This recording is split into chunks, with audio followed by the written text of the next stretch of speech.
Yes, guys, welcome back. Welcome back to another live stream. Back to football live streams as well after a little detour for the weekend for WrestleMania season. We're back. It's Champions League football. I was about to say back at Stamford Bridge, but I remember we're going back to Sevilla. We've got the players already there now, just finished off the press conference. And we're talking about the second leg, Porto versus Chelsea. Big 90 minutes ahead for the boys, and the tie definitely isn't over, even though we are in pole position. But we're going to talk about our predictions in terms of lineup, in terms of what we expect to see from Porto, get score predictions out, and then, as you guys already know, we're going to open up the lines to you guys, and you can come in and have your say as well. First off, Lawrence, as usual, how's your weekend been, my guy? Bro, it's been good. What a wonderful game we had on Saturday. Finally scoring more than 2 goals on the Tuchel. What a beautiful performance. Obviously, could have been even more goals, but hey, at the end of the day, we can't complain. It was brilliant. Can't really have a much better preparation for a Champions League, knockout game and quarterfinal second leg. Obviously, the first leg went all right after, we got battered by West Brom, but, you take it as it is. And, I'm good. I'm excited for it. I hope. Don't even want to jinx it, but I hope we don't bottle it. Let's just do a solid job. Let's do a professional job and, get one step closer to making the dream a reality. Damn right. Scott as well. We were around for WrestleMania weekend night too, but how's the morning been? Because my head's fucking banging right now. I feel awful. I won't lie, but I'm here anyway, powering through. And I echo what Lawrence said, just enjoying the weekend, enjoying going back and watching the result against Palace. Seeing the goals and just the overall play was very nice to see. And yeah, excited for the quarters. Should get through, as Lawrence said. Don't really want to jinx it, but should get through. And I look forward to facing Real Madrid in the semis. Yeah, damn right. Fata as well. Make the most out of fucking barbers being open today. Nice trim, my guy. What are you telling me? No, I don't have a bad early hours of morning, but apart from that, it's been a great weekend. Solid performance from Chelsea against Palace, especially for that front three. I thought when I watched that game for the first half, it went really well. And then second half, the intensity kind of a little bit dropped. I can understand that when we were 3-0 up. But hey, it's a massive important 3 points, and it's time to focus on the Champions League. What's the task lie ahead? We got the 2-0 away lead. And yeah, I think we just got to get the job done and then move to the semis if we do. Damn right. And again, we will delve into this deeper into the video as well. Chief of the Hive, Johnny, what are you telling me, my guy? What are you saying? Yes, Lewis. Yeah, everyone subscribe and like all that jazz. Big up to everyone in the chat. Yeah, buzzing, mate. Great result weekend. Goals galore. Could have been more. And then we look forward to a wonderful Champions League night, not like them waste man other London clubs that ain't got nothing to look forward to than them Thursday nights and that. So yeah, I'm really buzzing. Like I'm up for it. Very confident. Very confident. You know what? I might start with you on this one as well, if you're feeling in that sort of vein, because I'm confident we can go through, but I don't think the game is going to be easy, especially with the way the first leg was. And I feel like with Porto now needing to up the intensity with the fact that now they're chasing a 2-goal aggregate lead, they have to score 3 goals to even stand a chance of going through in this tie. What do you expect from this match? Because it wasn't easy in any shape or form. Granted, we end up leaving with a 2-0 away lead, and that just speaks volumes for the confidence in the squad right now. But what are your thoughts on Porto's performance in the last game, and what do you expect to see tomorrow?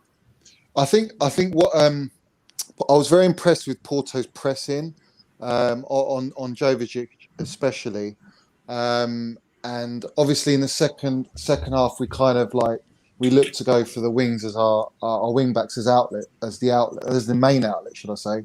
So I would expect just as good press from them again. And to be fair, we dealt with it in the first leg. I don't see why we can't deal with it in the second leg.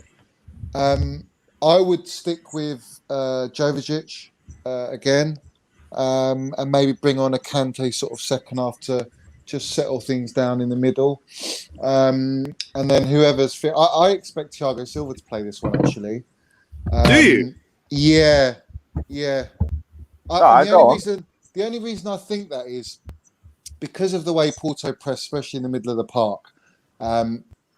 our centre backs were getting a lot of possession, but as soon as they played it to Jovic or to Chilwell, wing back, whatever, I just felt that we had to go back on ourselves all the time.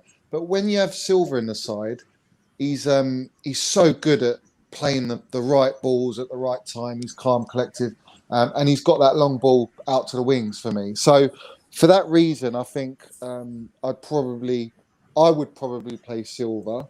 And it's a Champions League. It's a big night. I mean, you want players like that who are experienced for these kind of moments, and we'll see how it goes. I don't know if that's depending on if Christensen is, if he is fit or match fit to come straight back in, because he's travelled with the squad. So for me, I said already after the last game that he definitely just had the birthday off, and it just looks even more like it at this point. Yeah. So maybe Christensen will play then. I mean, look, if it ain't broke, don't fix it. But I can understand if Tuchel makes a switch, whether it is Rudiger or Christensen for Silva. I can understand the reasons behind Silva playing because of his quality and distribution from the back, which I felt like Rudiger and Christensen didn't do well. Christensen could have done better for me. The guy with the most successful passes in the last game. Yeah. I felt like from the back, like going wing backs wise, it never happened because Reece James was in so much space for a lot of the first half. So that would, I mean, I'm literally nitpicking, but what I'm saying is I can understand if Silva did come in, but for me, the front three that played against West Brom, I'll go with that straight away.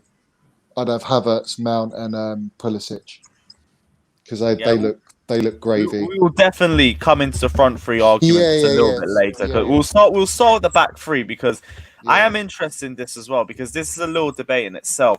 Do we throw Thiago Silva into the starting lineup based on experience? Because in terms of quality, definitely walks into the lineup. I'll never say anything differently. But my thing is sharpness, and he hasn't had a lot of game time in the last.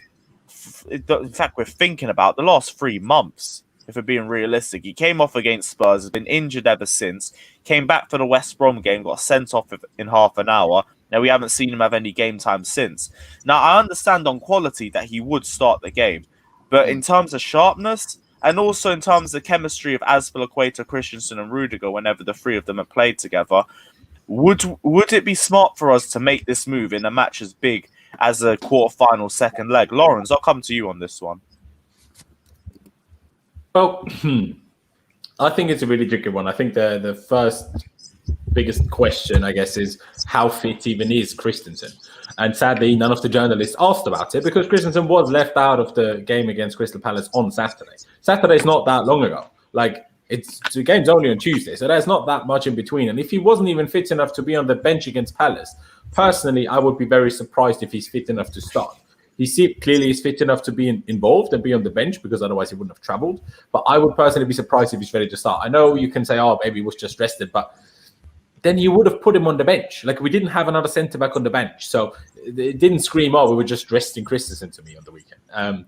So hence why I would agree with Johnny, for maybe not necessarily the same reasons, but I would agree with Johnny that Thiago Silva probably will start, just because I don't think Christensen is probably fit to start. And if he is, fair enough. And let's just presume both are fit, then I would probably...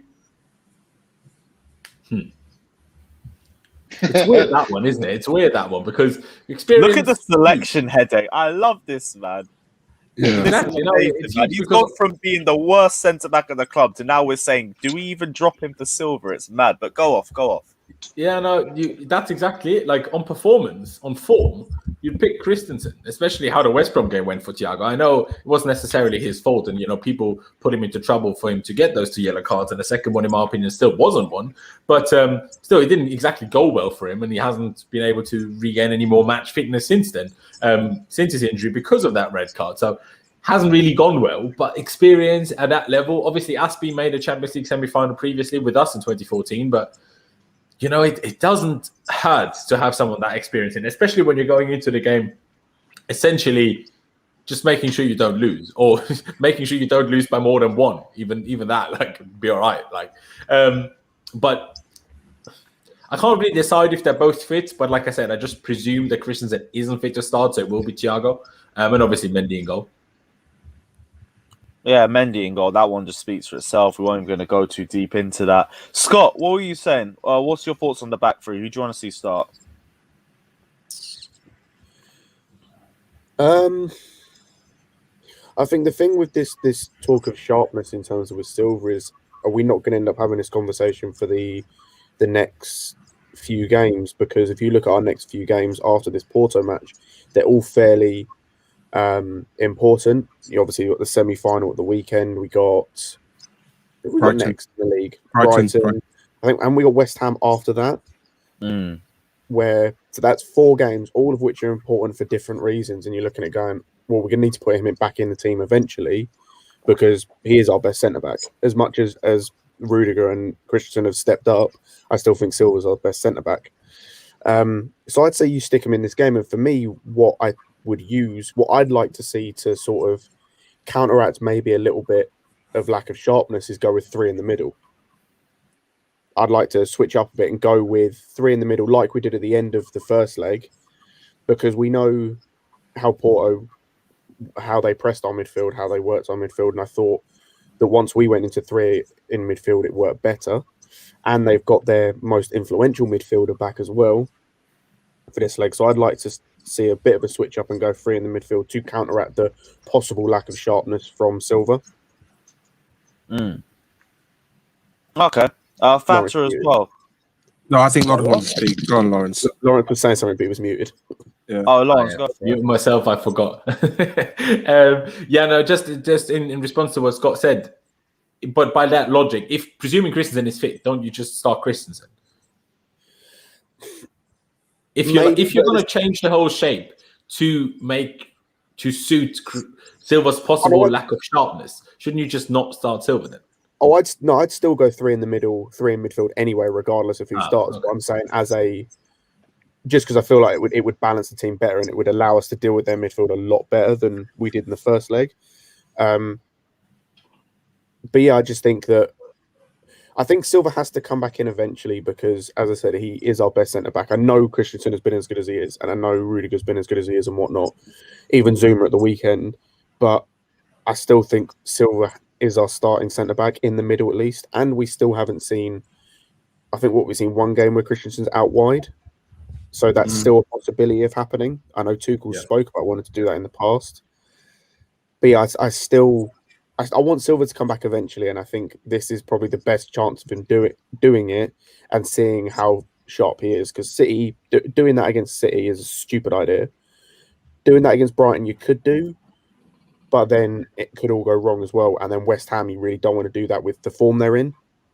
So I'd say this is our best game to bring him back to see how fit he is and how sharp he is. I think what we got to look out for is the word ease him in. And we said it for a few times since he started against West Brom. We want to try ease Silva in. And I feel this game could not come in the perfect timing because of the way that we got 2-0 away lead. And I think what we're trying to do in the tomorrow's game, I think it's more to the fact that we had to control the game, even though Porto might pressuring our defense and play their attacking side like they did in the first leg. And I just want to see like how fit, like Scott said, Thiago Silva is, and if he's really fit for this match, for this tomorrow's match, it might sound crazy. He might start against Man City. You never know, but I don't think Tuchel gonna risk Silva as much as he wants because of the fixtures that are coming up. I just think Tuchel wanna try to put Silva in one of the matches that to try to get the fitness level of the Thiago Silva, because I think for me Thiago Silva has been one of the pivotal players of the season so far. Sorry, I've had to mute because of drilling. But yeah, with the limited game time that he's had this season, he's still been one of the most influential players for us. Like, it's a madness that you could play 18 league games this season and you're still getting shouts of player of the season for us. But that's just a little idea of the quality that he's shown for us this season. If we move into the midfield, and big up Artem with the donation as well, saying if they press us again, Mason Mount and Kai will drop deeper back. Oh, is there an echo there? Yeah, okay, that's gone. But yeah, that's it. if they press us again, Mason Mount and Kai drop deeper in the midfield. We did struggle with the midfield press from Porto in the last game, and I expect it to be even tougher for us in the second leg too. Jorginho and Kovacic obviously coped with it excellently, especially in the second half. But there's now questions with N'Golo Kante coming back to fitness, whether he should start this game as well, if there should be some sort of rotation. Johnny, we'll start with you again for this one. What was your thoughts on Jovicic's performance in the last game? And would you want to see him start as well in the next match? In the last game of Porto or last game? Porto. Yeah.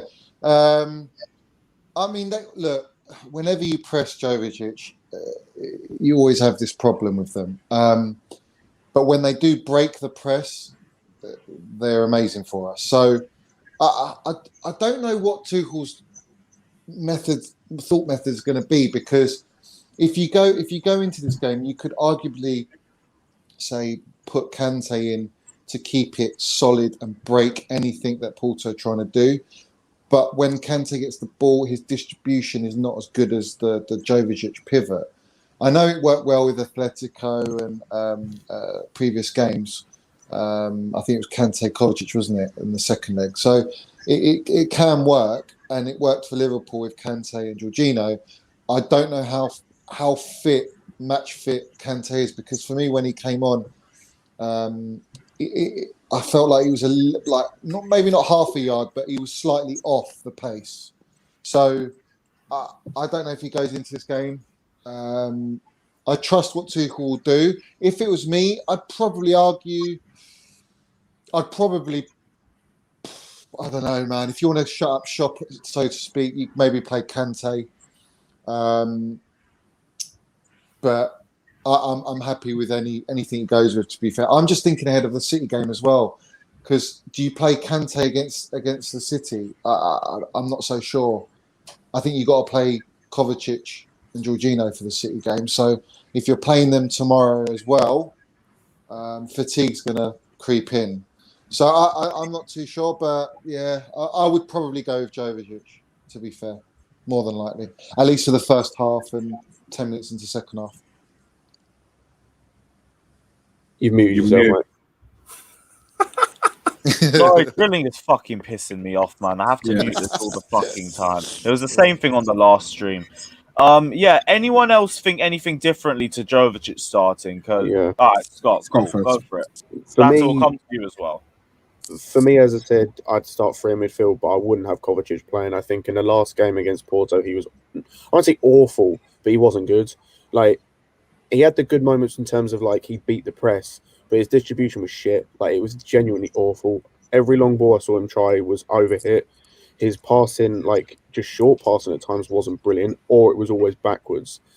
So I feel, for me, as I said, the three in midfield that I'd have if he was to go three in midfield would be Kante, Jorginho, and Mount. I'd drop Mount a little deeper, because we have seen with the Palace game, he dropped him a bit deeper, played him there. With the West Brom game, because of the red card, he ended up having to drop a little deeper.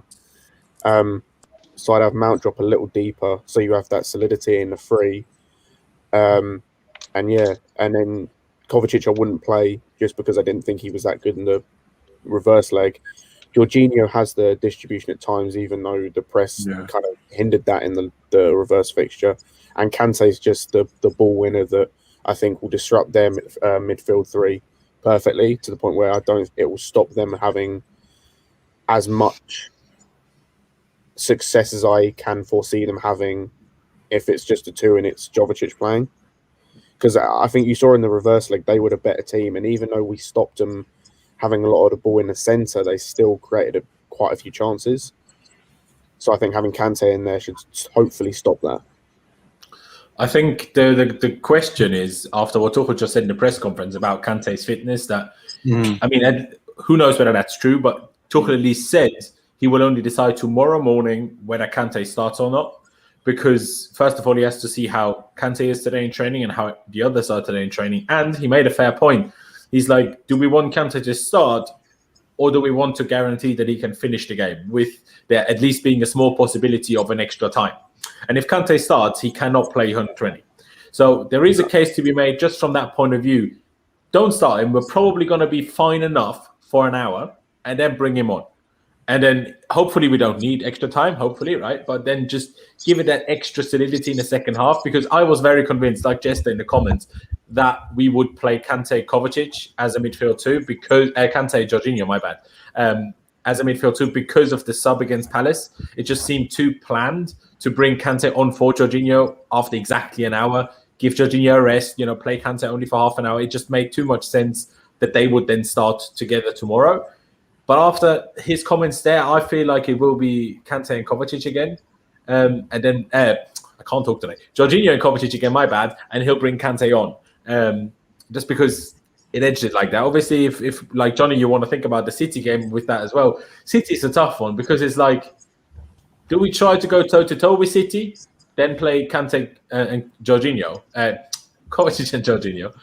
But how will that go? I don't know, right? So maybe it's smarter to play Kante against City anyway, because, I don't know, we are still 2-0 up in this leg, do you know what I mean? So, like, we're less desperate to risk him, if that makes sense. As much as it's not over, like all of you guys have said already, it's not over, but we're still 2-0 up. And we were already the better team in the first half. I know, I know they had more chances, but we were still the dominant team, shall we say. So I feel like it will be those two, and then a little bit like Scott said, not a case of that I wouldn't play a proper midfield three, but just have Mount drop if necessary from part of the front three. But then you can comfortably create a midfield three rather than starting out with that, if that makes sense. I think you just need to adapt to how the game goes a little bit too.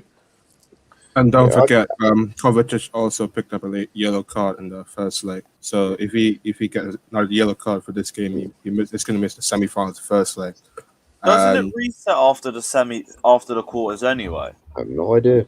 Genuinely. That's a good question. Reset after the quarterfinals. So if he gets a second yellow tomorrow, he's still suspended for the first leg. Yeah. But if he doesn't, the yellow card he's already on will be cancelled, if that makes sense. Right. That's why for me, I'd do the opposite of what you said, Lawrence, where I'd start Kante for a half, maybe 50 minutes, and then bring Kovacic on later on, when Porto, I think, will go more for it. Not that I think they won't go for it in the first, like to begin with, but I think it will get to a point in the second half where if they haven't scored or they've got one, they've really got to go for it. And that's when Kovacic is able to beat, like, ability to beat the press will help out, and they'll be so much more open.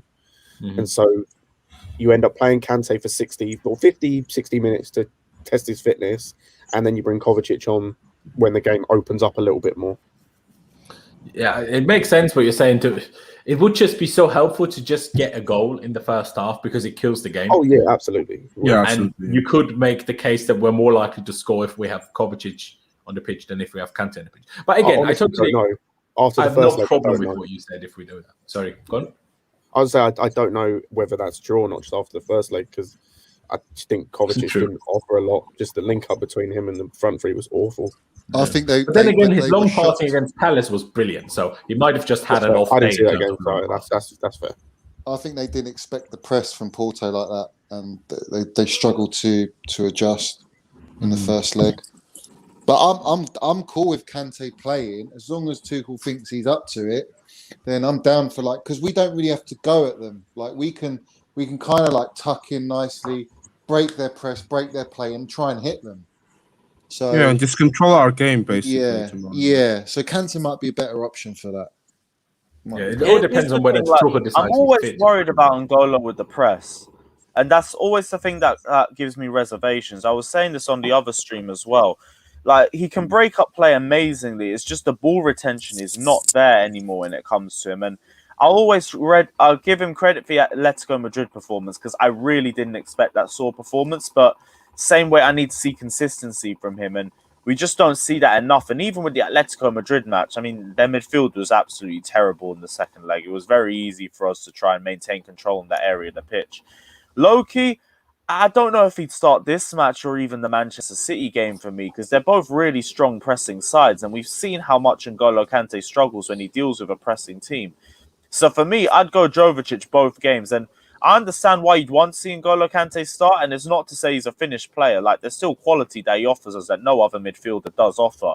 It's just, I think the best defending is retaining a possession as well to an extent. Because how can you deal with an attack if they don't have the ball? If we have the majority of the ball, there's less opportunities for them to do something with it. And we're a lot more comfortable in possession when we have Jovicic. So for me, I would just go with Jovicic. But Scott Fatter, do you have any other disagreements with that? No, Apart I'm just from- worried about that apart from yellow myself, card. really. Yeah. That's my only worry about that Kovacic yellow card. If he gets a yellow card tomorrow, I don't know what the ruling looks like. Okay, but let's be honest. Against Real Madrid, Kante, if he's fit, starts anyway. So would Kovacic being suspended in the first day against Real Madrid be that much of a problem? Do you know what I mean? He might not start anyway. I would feel more confident if he was playing with like the Jovicic against. Or against Real Madrid? Well, against Madrid, no. That's I suicide. would. Nope. Yeah, I would. That is suicide. Not against the three. Yeah, that. I agree with Lawrence. If Kovacic that's plays, where it we needs to need be to with go a little bit Kante. more. Kante needs to start that Madrid game, and no questions asked. I don't care who he 'cause plays they're with. but more he needs to possession start. based as well, just like we So are. who- They so aren't who really you going saying to press us as much as a Porto or Man City would. So who would you play him with? Probably Kovacic, to be honest, because we've seen that can work. I'd say Jorginho and Kante, because at the least you need someone who sits and you need someone that presses. I think too many presses and then you leave way too much space exposed. You need one of both. So if we have to put Kante in, I'd say he has to go in with Jorginho for me. We've seen the Kante Kovacic thing work before. Does anyone know, is the first leg officially, will the first leg against Madrid, hoping, touch wood, we get there, and they get there, would that be a home leg for us or away leg for us, the first leg? Away leg for us. Yeah, away Away for us. Away Then for I us. say Jorginho, Like Kante. second leg, like it. Yeah, away leg. No, then away I'd leg probably for us. also say Cover Kante. I won't lie. Do you Because guys in the fear away Real leg, you can Madrid risk it. more? Yes, Do you fear Yes. Real Madrid more than Liverpool? yes. Yes. Way more than Liverpool. I've got nothing to be too worried about with Liverpool, Why especially do you think I compared said? to- Why do you think I said we'll face Real Madrid in the semis? Because I don't. This Liverpool team are going to get battered. I don't know. Listen, Champions League night. You can never rule out Liverpool. You know what they're Yeah, like. but you can definitely never rule out Real Madrid. No, granted, but Liverpool are, from what they did against Barca, man, like 2 years ago. I don't know, man. Yeah. Yeah, years ago. They've been different getting Liverpool results. side. They've been getting results, Liverpool. I know, but different Liverpool side. They also Yeah. hadn't won the Champions League. They hadn't won the Premier League. So I feel like that motivation level They had would have gone Van down a Dijk. little bit. Yep, Van Dijk as well. Like that Liverpool team was different 2 years ago to where it is now. Now they also had fans at Anfield, and they Yeah. say how they're the big 12th man and everything. They don't even have that at Anfield anymore. So I don't expect them to have the same level of impact when they go to the second leg. They're not going to go to Anfield and be scared shitless. It's going to be a mauling. It's going to be bad. I can't Yeah, lie, Johnny. I feel more Real Madrid though. With that Oh, midfield. listen, I know. My reason for playing Real though is I know Tuchel's never lost his Spanish side, so like we're going in with a nice little stat there, and hopefully a bit of a good luck charm. But I mean, I think we're fully capable of beating them. Huh? Tuchel's never lost to a Spanish side. Yeah, Man. yeah. He's never lost. But how many has he played? That I have don't no know. idea. Not sure. Dortmund, I don't recall him playing Atletico. Maybe Real Madrid, but I'm Real surprised Madrid, they yeah. even That went was through with Klopp, I PSG. think, when they Oh, played. they look. Yeah. PSG didn't play Barca. Didn't play Real Madrid, unless I'm missing something. Didn't play Atletico Madrid either. Wait, has he played a Spanish side other than Sevilla? And Atletico with us. Yeah, he's played. Yeah, and Atletico with us, Atletico yeah. Madrid. 2 Someone legs. let us know in the In comments fact, he was the section. You guys first got it. manager to beat Atletico in both legs. Atletico haven't lost 2 legs with playing the same Atletico team. never lost 2 legs. Not playing the same team. That's mad. I never. If you knew play that, but two big up legs, you Ronnie always Coleman play for the that. same team. What? You know what I'm saying? Yeah, 2 legs. They've not lost. They've either drawn or won one, and then lost one. If that makes sense. They've never lost Yeah. both. I hear you. I hear Big you. up, Big up, everyone. Rain Man. What are you saying, bro? You good? How's your night been? I feel like you. I woke up this afternoon. I feel like I'm becoming Lewis again. We all Right. do. I didn't have a good wake up either, and I got these fuckers drilling outside my window as well. It's pissing me off because my ears are ringing. Yeah, what's your thoughts on the starting lineup for the game, bro? I could see him going defensively in like being 5 in the middle instead of being 4, because I could see him trying to shore up in that midfield, because that's what they outplayed us in the first leg in the midfield. Even though they didn't have Sergio Oliveira, they had most possessions in that middle. And if we do that again, and what I've heard of this guy, he could score against us and cause us issues. So I could see him going defensively and then maybe playing Werner and Mount up front for a bit of pace for a counter attack. But to be honest, I don't really care who he starts, because all I care about is whoever does start, don't have a shocker. Yeah. Be brutally honest, like, what do we want to do in tomorrow's game?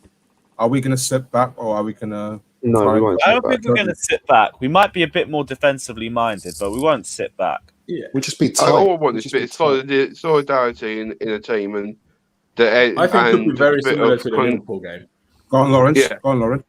I think it could be very similar to the Liverpool game. That's In what what I sense? want. They're going to come out to us, and we're going to try and absorb their pressure and hit them on the counter. Potentially. They're gonna press us. They've got to press us even harder. That's in my the first point. leg. They're gonna have to. So, we will get our moments, and they play quite a high line anyway. So, yeah, I think like a bit of pace. This might suit a Werner, even a Pulisic, and then I'd play Kai and Mount. Maybe Werner, Kai, Mount. I agree. Did you see the press conference? Yeah, but it didn't really give us much that Kante might start this game or might not. Because I've not seen it, that's why I'm asking, did you see it? So There Yeah, I weren't think really we might much. do. They asked some He just stupid hints it. questions He again. just hints it. He just like... It's like, He how wouldn't big the commit next to 2 confirm. games for your hopes of winning a trophy? Like, it's a fucking cup semi-final and a quarter-final second leg. It means fucking everything. Like, I don't get half of these questions So where they funny, like. literally set up the question for an answer that you already know is completely obvious. This But- question kind of stupid, you know. Same old bullshit. Don't that always worry. happens. they're not moving the game. As I've seen at the moment, they're not moving it, so it's not going to be an early kickoff on the weekend. Thank God for Oh, that. thank God for that.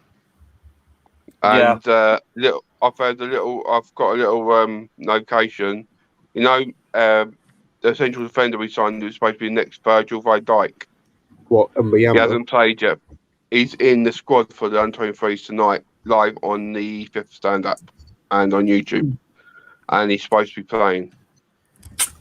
Oh, what? Listen, you guys definitely can't hear this drilling, right? No. No, I've not heard a single bit of drilling from you. I swear down, this He's is worth talking it. about our young boy Bang on. Shaver Wayne. My ears are Ah, very really good, mate. well. He's talking about our young kid Shaver, the one we got in the summer. He's playing. Yeah, Yeah, the the member Dutch can't kid, play his name Mbuyamba, properly. yeah. Yeah, remember. Yeah, he looks good, mate. He looks good. He had an Big injury, but Gilmore yeah, he looks good. and John, and him all in the squad for tonight's game against Southampton. Yeah, that'll be a good watch. Yeah, that's gonna be a good watch. Speaking about lonely players, what about Malang Sarr in Porto right now? How has he progressed there anyway? No one talks Very about nice. him. The start's good, but for a while he's not really played much, as far as I'm aware. It's because he doesn't. They play like when they play a back five, he plays as the left centre back, but they play a back two, and Mbemba and Pepe have been so good that he just doesn't get a look in. Yeah, exactly. Yeah, let's move into the front three as well, because there's going to be a big debate about who starts. Obviously, we saw the performance against Crystal Palace, Mason Mount, Kai Havertz, and Christian Pulisic. And after a performance out of those three and how clinical we were, especially in the first 30 minutes, I don't see any reason why on ability any of them should be getting dropped. But obviously there's going to be the question about Christian Pulisic and his availability and how regularly we should be using him, especially at this point in the season. So with that in mind, would you guys want to see the same front three? Would you guys want to see some changes? Would you want to see Hudson-Odoi integrated into the squad? Would you want to see Timo Werner back in the starting lineup? Lawrence, you're already against it. What's your thoughts, bro? Yeah, you just can't risk Pulisic like that. Like, that's suicide. Come on, give the kid a break. He played the full 90 against Palace. In my opinion, that was a clear indicator that he doesn't start Porto. Okay, obviously you're asking me what I want, not what I think Tuchel will do. Fair enough, but I see no chance on earth that Pulisic starts this game. That would be crazy, surprising to me. I mean, maybe I'm wrong, but it would still be crazy surprising to me.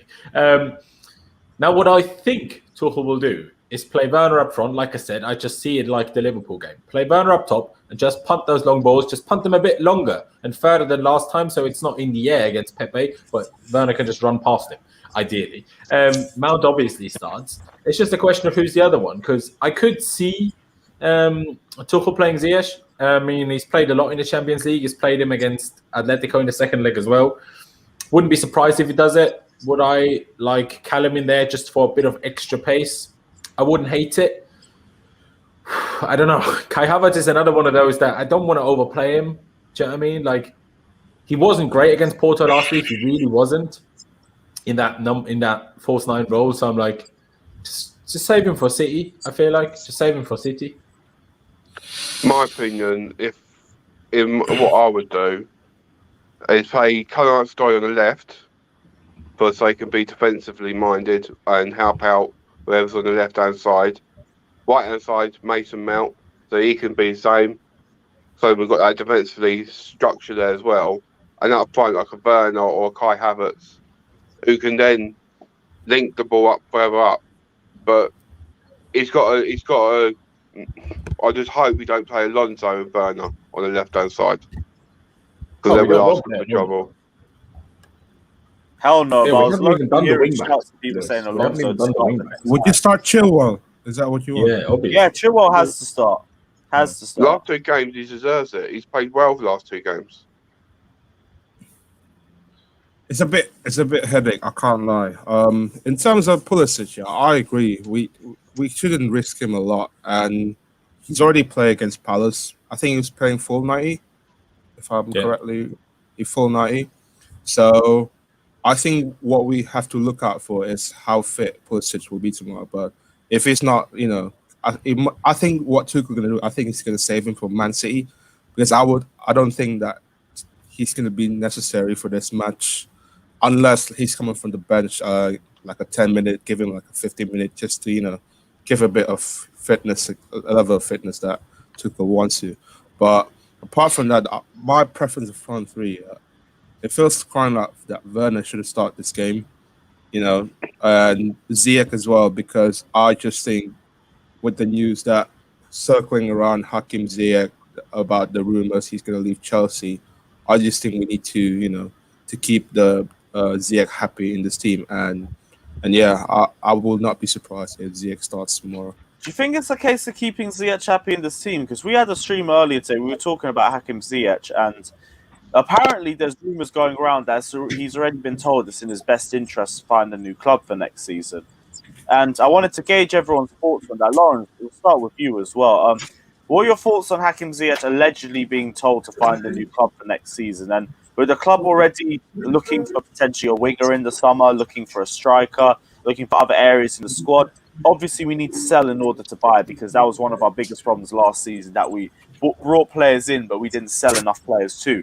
Do you think Hakim Ziyech is going to be one of those forwards that would have to make the leave? And if not him, who else do you think could? Because it could be a Christian Pulisic, could even be a Timo Werner, could be, I won't say could be anyone. I think it could be any forward that isn't Callum Hudson right now. It's such a tough question, because personally, I think we shouldn't sell one or two of the strikers like Tammy and Giroud. If one or two of them leave, depending on who we bring in, that's all right. But with our transfer targets for the summer, right, being Erling Haaland / Lukaku for the striker position, the club reportedly really wanting a centre-back and reportedly also wanting a DM. That's bringing 3 players in as it is, plus the rumours of Donnarumma, whether that happens or not, right? So that's 3 or 4 players, which will all be expensive. Okay, Donnarumma would be free, but still come on huge wages, right? Mm-hmm. So I just can't see us selling wingers and buying a winger, because that just makes the transfer window even more complicated, and we need to find another good player and negotiate with people and negotiate with the player. So for me, it's like, I don't believe these reports personally. I think we're going to try to keep Ziyech and maybe deal with the winger situation the summer after. And then maybe get rid of Ziyech and then maybe bring someone new in, because I think, arguably we should keep Ziyech and sign a winger, because I don't think we have enough wingers personally. We've just been lucky that for the last few months no one's been injured. But think back to October times when we had 2 wingers injured and we kept playing Mount on the wing. So clearly we do not have enough wingers in my eyes. So if anything, we should sign a winger and not sell one. So, Ziyech is only like kind of a winger. Like depending on formation, he's not a real winger. That's the thing as well. Like I wouldn't sell him. I said, that's the thing. But Ziyech is not actually technically a winger, not an out-and-out winger. He's more of like sort of an inside forward, if anything, or like a wide midfielder. He's not an out-and-out winger, not like a Pulisic or a Hudson-Odoi. And if you sell Ziyech, you've got to then go and get another same type of player, because if you go and get another winger that's like a take a player on type player, that's 3 wingers that we've got at the club that are all the same type of player. You've got, if we get rid of Ziyech, you've got to find another player who can play out wide but won't, stay close to the byline, will cut a bit more inside, play those long balls. And it's trying to find someone to replace someone we've already got in the squad. It's just stupid. And I think I agree with Lawrence when you say we're already looking at other areas we need to improve on.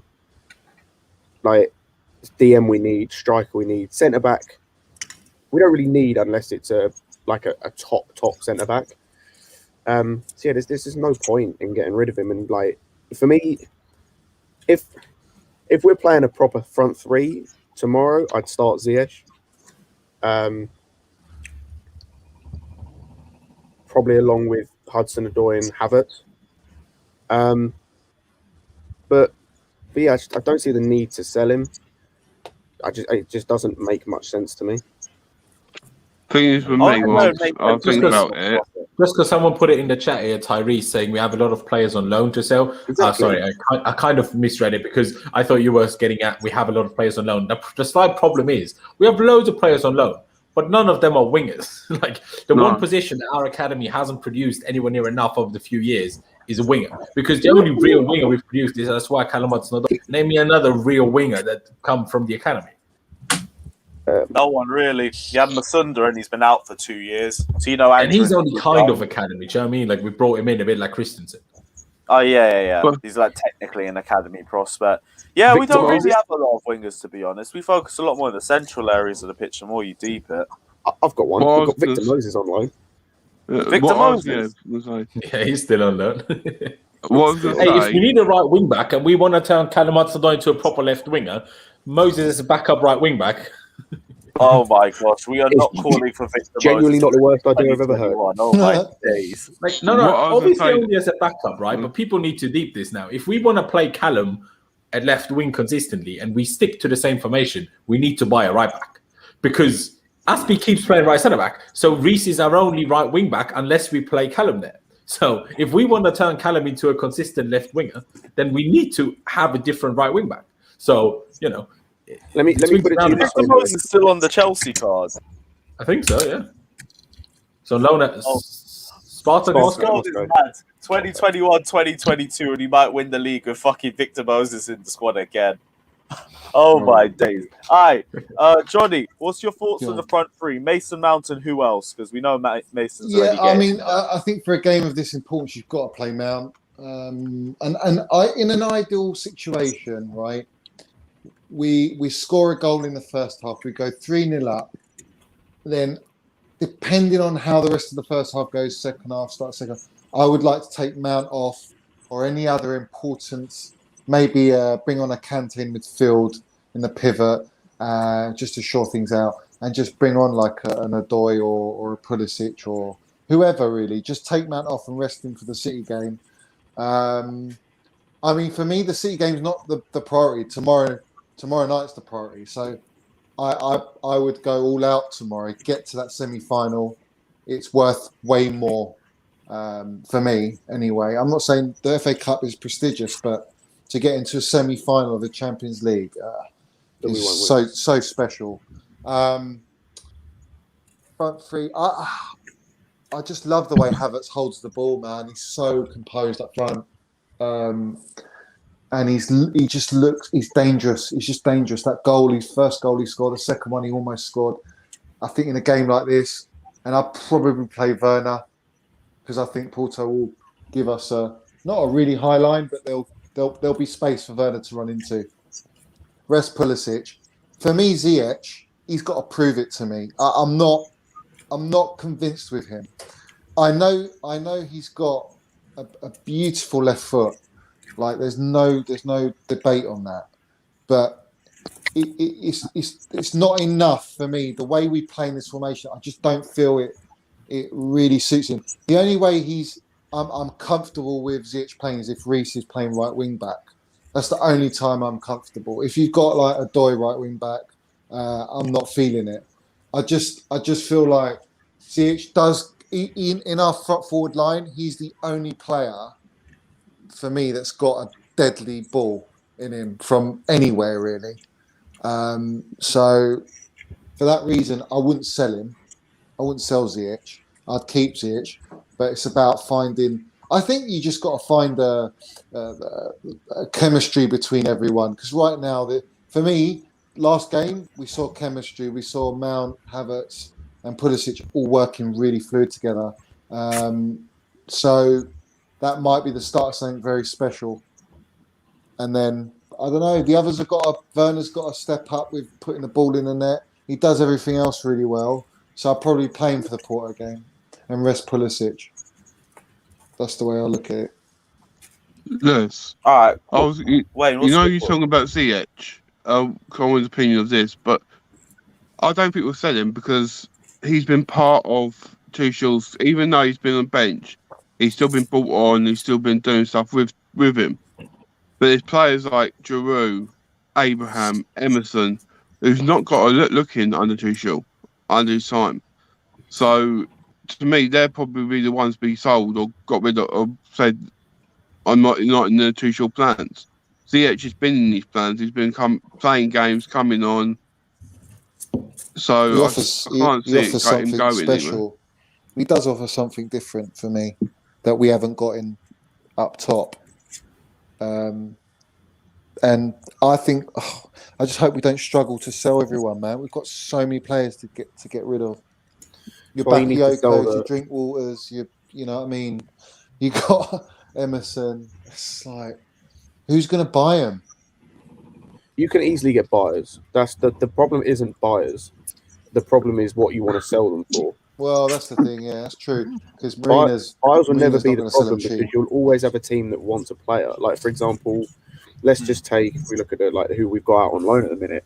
Like take Drinkwater for example. You could quite easily sell him to like another lower half Premier League team, but it's number one, it's what weight is he going to take. Number two, it's what you actually want from him. Because obviously you want to recoup as much as possible, but like you could easily sell him for like 10 mil to a lower half Premier League. Yeah, we only want to sell him for 10 mil. We only paid what was it 34 million for Drinkwater? I'm sure it was that. It wasn't more than 30. Only? It was like 40. No, it wasn't. I don't think it was 40. I think it was 35. Drinkwater was 40. Bakayoko was 35. Oh, was it? Okay, fair enough. So, yeah, that's a lot of wedge, man, on Drinkwater. Yeah. That's but like you can Drinkwater, I think we paid like another 10 million or 7.5 million in agent fees too. Yeah. So you can easily sell all the or like most of the players out on loan. The problem is what do the club want to sell them for? That's the thing. Like you could easily get like even like someone like Babarahman, you could get like 5 mil from just some random team. What the hell ever happened to him, man?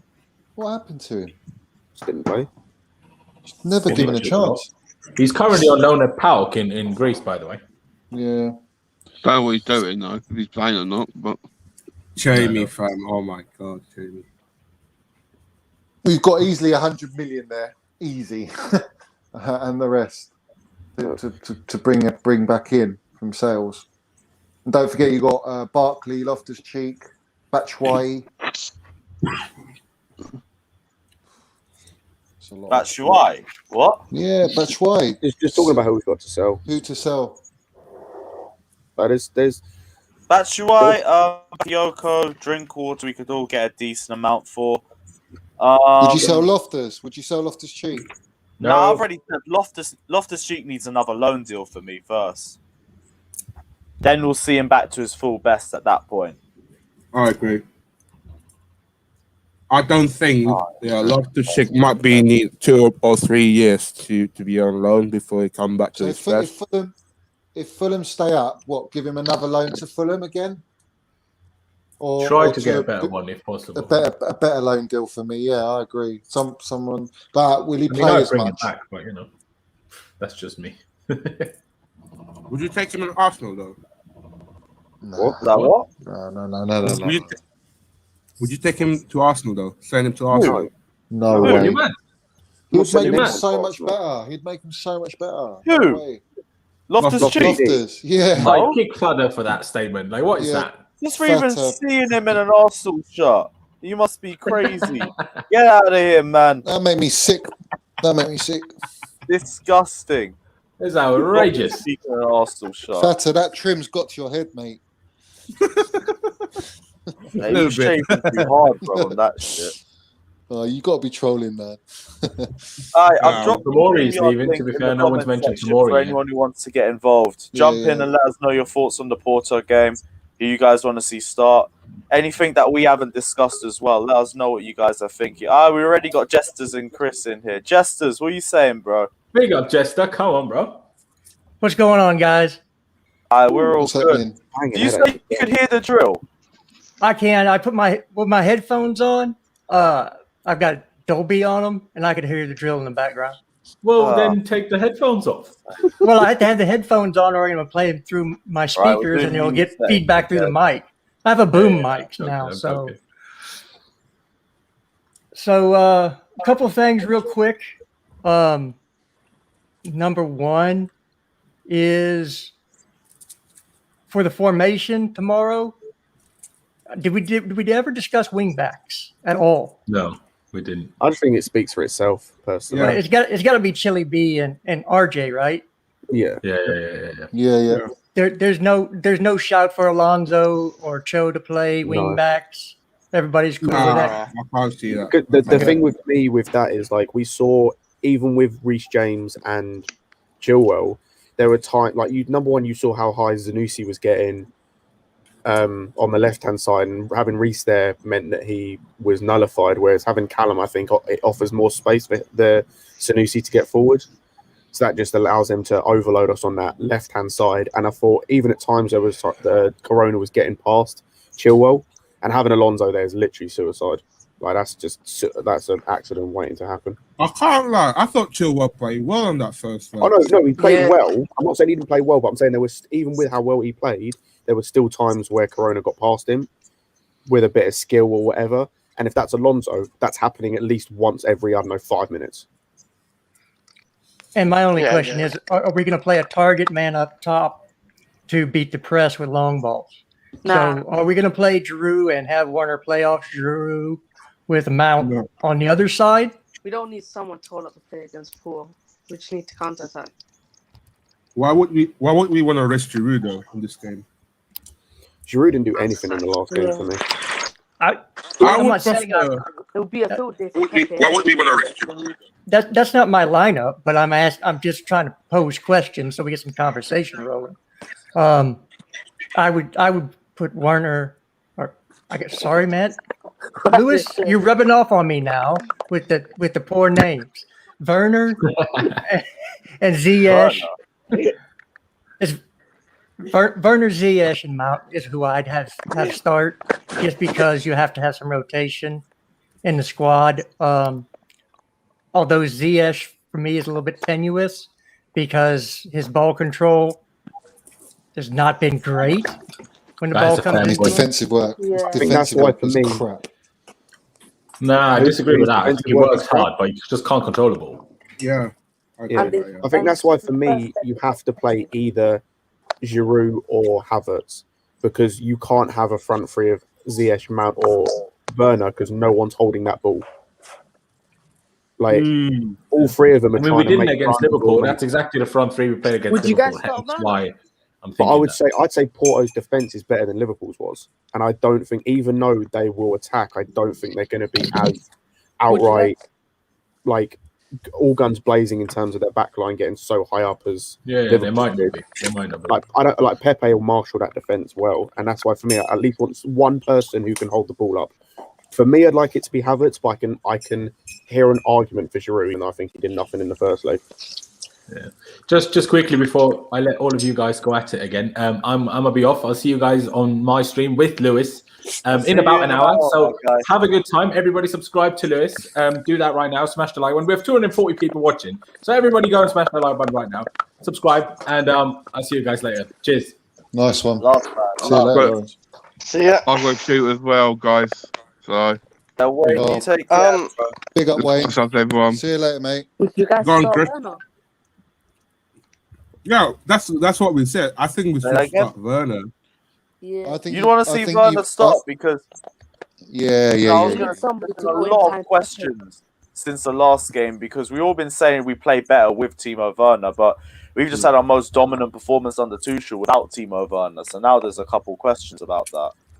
I mean, I think- Everyone would say let's play the who we played against Palace. I mean, we looked so deadly going forward, and they looked so natural and effortless. Like I'd probably that's what I would play. Like I would play them three, and maybe just have Reece James as right wing back instead. Yeah. It feels like the Palace themselves, like they didn't know what to expect from us. Like normally, like with Palace team, normally teams like Palace, they're gonna sit back and park the bus. And to be fair, I didn't expect that the way that we attacking the defense like as good as Palace did on Saturday. I thought it And- was a cagey game. Yeah, go on. Yeah, I don't think Thomas picks his team based on who played the last game if they played well. It's more based I on think how they match up against the team that we're going to play the next game. Mm. So if he feels that A, B, and C give him the best chance against that defense, that's what he's going to do. And I say A, B, and Also- C because you can fill in names. Also, I think as well, we've already touched on like rotation and stuff. Mm. Like for me, I'd love to play Pulisic, but we've already seen that there are like he has injury problems. So if he plays, I'd like it to be for at most a half, maybe even half an hour. Oh yeah, sorry, I forgot about Yeah. Pulisic. Yeah, I would And play then, like, Pulisic. Even for me with Mount, like if we play a midfield three, I want Mount to start. But if we play a front three, I'd rest Mount for the City game just because we don't need him in this game. We're 2-0 up. We're fairly comfortable. Like, Yeah, but on your I don't think he's midfield needed three, necessarily, and then you have him fully you fit got- for the. on your He's- midfield three, he's Mount- durable. He's durable, Scott. He'd be fine, man. He'd be fine. We I say that, just but feel- there's so many times we've looked at it and we've said, "Oh, he looks tired in this game. He looks tired in that If game," he- and like if just he- leave him for the City If game. he does, Tuchel will take him off. Like we've seen him, he'll take him off. Like not a problem. But I just feel he's too much of an insurance policy for not only our attack but our defense game as well. There's no other midfielder that offers that side of the game to us. If you put Ziyech, Havertz, Werner, Giroud, Odoi, Pulisic, none of them offer what Mount does. So for me, that's why Mount In has what to sense? start. Because Well, him Defensive- tucking in defensively, pressing wise. No I one's think better than I him. think some of them do. Ziyech has shown that he can do it. I think Nah. Hudson-Odoi showed he can do it. Not as good as Mount. Not as good as I'm Mount. not saying they are, but I'm No, saying they've shown yeah, that yeah. they can do it. And I think this is where I say, even though it's not a guaranteed result, I'd still say we're fairly comfortable. And this is where I say, if we played a midfield three, then yeah, play him in that because I think he'd work brilliantly. Yo, hello. Can you hear me? Lewis, pull that question up from Jerry. Can you start Giroud and Werner together? Giroud occupies the centre back and open space for Werner to run behind, can hold up the ball and distribute to Werner and man running off it. You can, but then you've got to make sure Oh, that we say midfield that. two is. I'd say I was going to say if we you say start that, them but it both tried together- so many times this season, it hasn't worked out. Like we've said, they- Tammy links up better with Werner if we're being honest about it. Have we seen? We probably have. Have we seen Werner, Giroud, Ziyech? I think Not we have. Ziyech. Because I say that might work because then you've got Ziyech to play the balls over the top to Werner. Otherwise, you're relying on the midfield two to make those balls because Giroud won't make those balls and Mount won't really make those balls. You've Well, got go to ahead, play. John. Yeah, you've got to play Mount for me. 100%. Like the game's not won. We're halfway there. and for me, this is more important than any other game right now. You take game by game and you throw it all in, and I'd go all out. I think Werner should play. He's had his rest, and he's gonna. We're gonna get moments in the game, and he's gonna have space. They're gonna have to really come at us. They need 3 goals. So.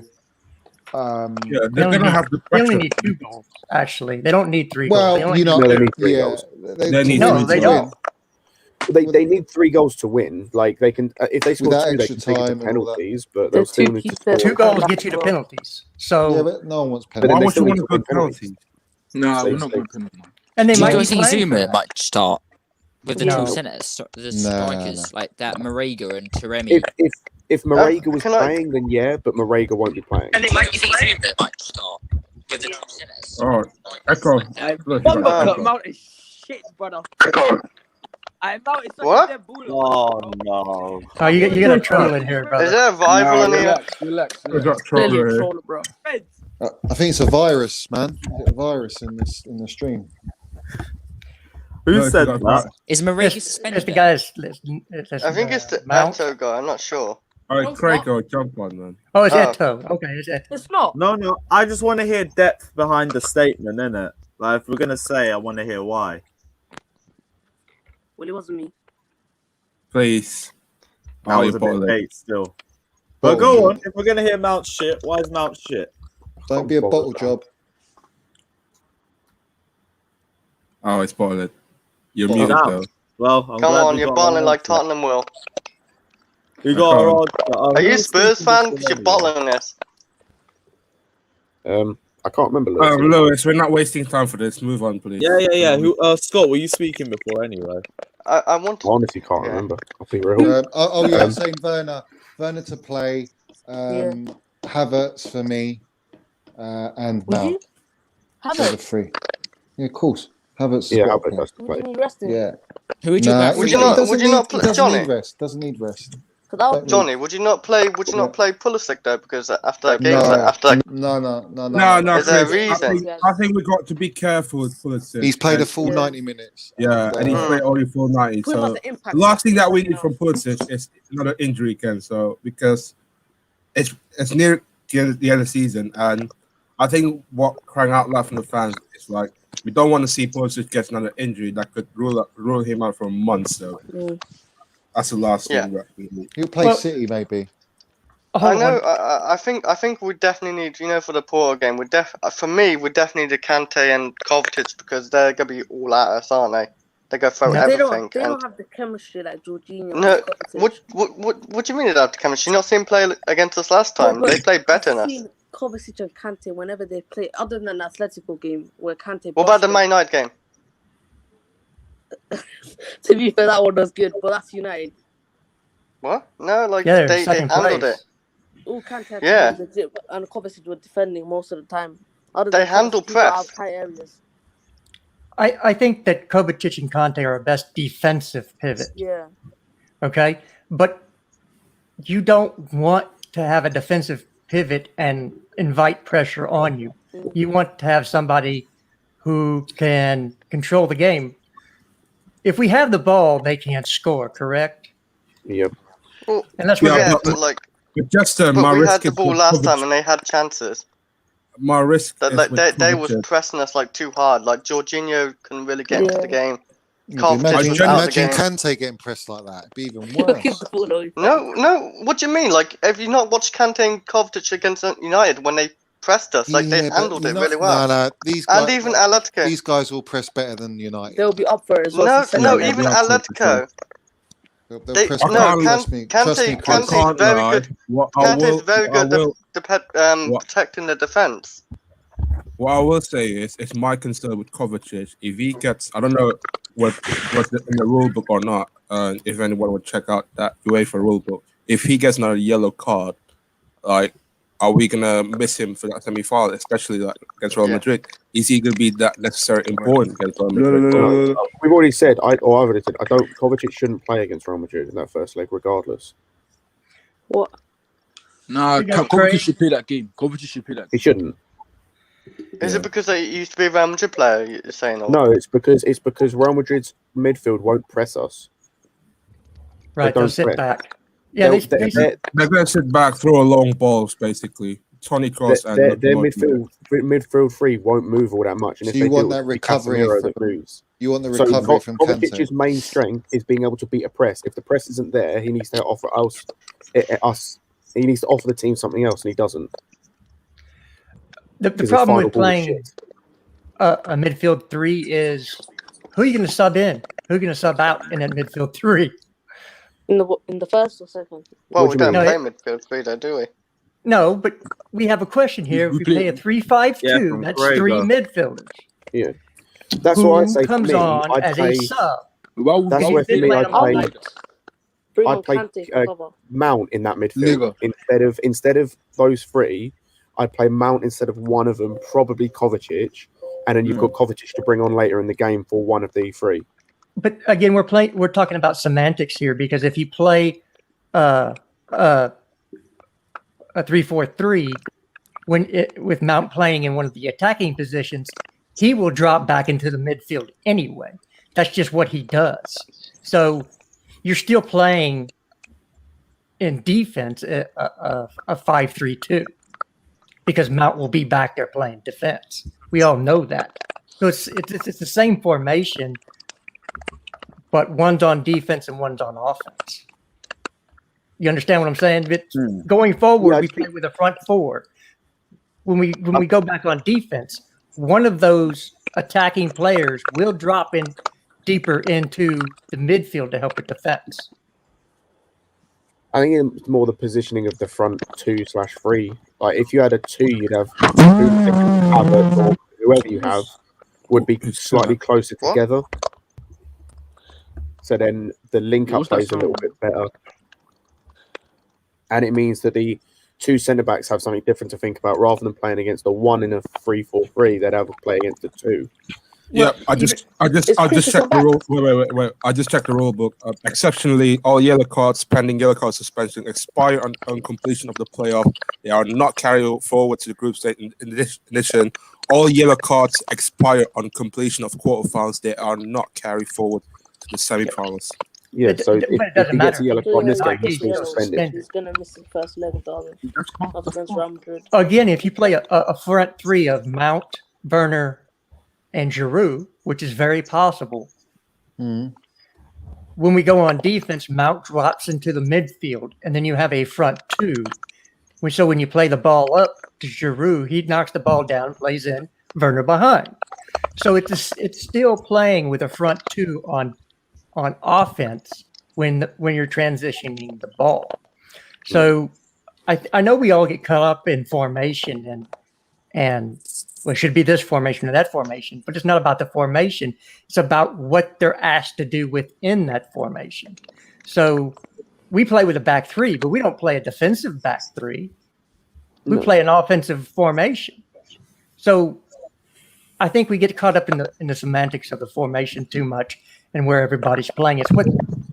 It's the instructions given by the manager on what they want from each player within that formation. So you can play a 3-4-3 and say, Mount, Giroud, Werner. Say, Mount on defense, I need you to drop back to cover. I want Giroud and Werner to stay higher.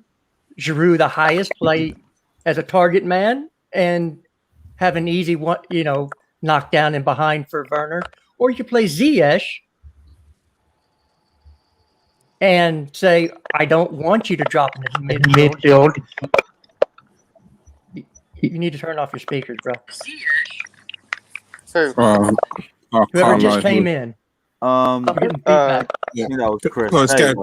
Go for it. And so if you're playing Ziyech, you say, no, I don't want you to drop as far back because we want Giroud still to be the target man. We're going to knock the ball down to Ziyech and then have Werner make midfield ones. Who's Echoes?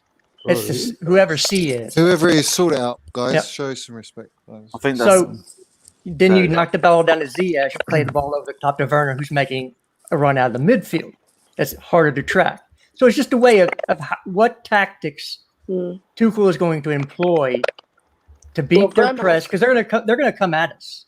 Yeah, they're gonna fire all cylinders. We cannot give away a set piece.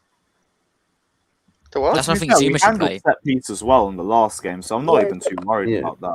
Who are I'm you not at back bothered by three that B? either. You're three at the back. Who would you pick there? Oh, Christian Rudiger. Say that again. I think it's gonna be Christian Thiago. Rudiger and Aspie, the same back three in the first leg. Do you think I think it's Zuma gonna be might play this Thiago. game?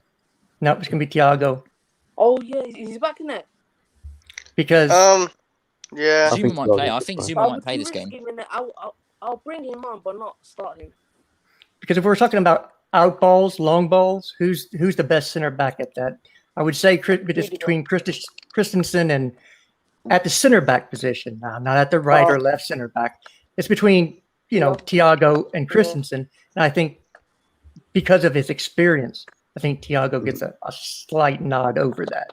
Yeah. So Plus, I think as well, like Zuma, I think shouldn't be in the conversation, as I said, unless they play Marega, which I don't think they will. Taremi's back, so I imagine he'll play. Then I wouldn't play They Zuma. might play two up And on front. Libero. No, wait, aren't they good in the air, though? Aren't they good in the air? I'm pretty sure they are, aren't they? No. Not Taremi. brilliant. No, they're meant to be poor in set pieces, which is why it was so surprising that they made so many chances from there. I'd say But the same one way we threat handled ourselves. the one threat I'd say they have in the air is Pepe, but that's about it. Yeah. But if Pepe- that's it, then I'm not especially worried. It's not the other guy, definitely. But yeah, I just think Silva playing is better just because, as I said, it allows us to see whether he is fully sharp. And because this is probably the best game to test him in, either that or the Brighton game, maybe. But yeah, and then the two outside centre backs speak for themselves, I think. Azpilicueta's played every game in the under Tuchel so far. Doesn't surprise me. he's the captain. Maybe, yeah, yes. Yeah, but do you think he yeah. can play every game? He did last year. The thing is, he's very to me. Aspie's always, he's very consistent. Aspie, and I think it's just like positioning and everything what he does. Like even attacking, when he does attack, he does it really well. So yeah, like I think he's a reliable player when you do have him on. Like he's just that reliable. He's crossing. Whenever he picks up the ball on the right hand side, he cannot pick up. He could do it once in every 30 crosses or something, but majority of his crosses are kind of Defensively, he's solid, though, isn't he? Yeah. Like Aspie's That's why he gets chosen. Yeah. Aspie's a very solid. I think he's good at attacking too, though. He's not that bad at it when he's there. It's just the running back and forward though for him, I would say. But we can all really agree got the there's going legs to they be used to. there's going to be one surprise that nobody ever thought of tomorrow in the lineup. There always is. I think person Kante. one person you didn't think was going to start. One person you didn't think was going to play. I think Zuma There's might going to play. be a surprise. I know the surprise, to be honest. I think probably the defense would be Zuma, Aspie, and Rudiger. No. And then, listen. And then I think Chilwell and Alonso both will start. It would be 3-5-2. And then it's possible. Gossip, you're clutching. Alonso and Chilwell. Chilwell and Alonso both start, and Reece James gonna start. It's possible. We put And Alonso then- up front. Explain how. Explain it. Okay. Listen. Yeah, can you tell me where they're gonna play? Alonso Right. probably going to be playing on the Werner position, and then we would start. Listen, we would start Mount as a false 8, and we can have Havertz or Werner, one of them. So it's probably going to be No chance. yeah. I mean, we need to have Jorginho, Kovacic as in 226 as in CDMs, and then we need players who would probably be off the ball would be running. That's Mount. Mount has to start, right? There's no debate about the Mount because Yeah, of course. when I've got so many when they questions are on what you just said. No. Nah, Right, number one. So hang on. Number one, you're asking Alonso to play a position he's never played in his life. Number one. Number two, what's a false 8? I will tell you. I will tell you. I mean, I'll tell you what false is. I'll tell you right now. Okay. Listen, there's a box to box. Box to box is an old term for KDB, right? Nowadays, if you watch Bundesliga, I'm a big Bundesliga fan, right? False 8 is a guy that acts as a box to box, but he's advised not to tackle when they don't have a ball. So two CDM has to be there when there's a mount like false 8, right? It's the new thing, right? So if when we are off the ball, what's his name, Jorginho and Kovacic are there to tackle the ball. As soon as they tackle the ball, Mount is supposed to just run for the attack. And then these guys are supposed to give it to the defense or in the wings so they can pass to the false 8 guy for a goal. So this is a new term. This is actually this is the new thing right now. That's why KDB is not getting a lot of games, because he's a box to box, because he tackles. He gets the ball. When KDB gets the ball, then there's no chance KDB can be in the attack. But when Mounts is actually is playing with what's his name, Jorginho, and he's covering off the ball. He's covering everyone off the ball, right? So as soon as Jorginho or Kovacic gets the ball, Mount is advised, Mount is required actually as a false 8 not to tackle. All he has to do is just make sure that Jorginho and Kovacic can tackle, right? They tackle as soon as they get the ball. Mount is supposed to just run forward for the attack, and that's why I think if the only competition Mount has is with Kante, right? He doesn't have a competition with anyone else, and for Mount after halftime, Kante can come on. But the thing is, what Mount has, Kante doesn't have that. Mount can attack, he can score goals. Kante can't do that. And what Mount can't do is tackle like Kante, but we don't need that because we already have Jorginho and Kovacic. So that's why Mount is actually a very, very new generation false 9, and that's why he's very, very important for Lampard. He was very important for Lampard, and he's very, very important for. But why Alonso and Chilwell then? Since when a false 8 becomes a term in football? It's just you described an attacking 8. Are you talking about a player like Goretzka? No, I'm still trying to figure out how we're fitting Reece James, Marcus Alonso, and Ben Chilwell all into one starting lineup. Like, I still want to hear this formation, you know. Yeah, what's the formation? Seth, how are we putting all three of these into a lineup? Tell me. 3-5-2. So we have Aspie, right? We have Zuma and Rudiger. Oh, Zuma! Hey, what's wrong with Zuma? He's got Are you going to stop Silva because he just had a red card? He's a 36-year-old guy and he's low in confidence. Are you going to start with that? Yes. I'll take Thiago over Zuma any day of the week in a back. Yeah, 100%. Thiago Silva's not low on confidence because he got one red card. No, Thiago Silva's. I don't think Zuma's low on confidence either. He's a baller in this team as well with Chilwell. I don't understand. Zuma's not very good at distribution. No, but he's good in the aerial and his last second tackles and everything. But we're not worried about it. We're not worried about the air. What, like, so when we can cross on the ball, you don't want him to score? He's good at that.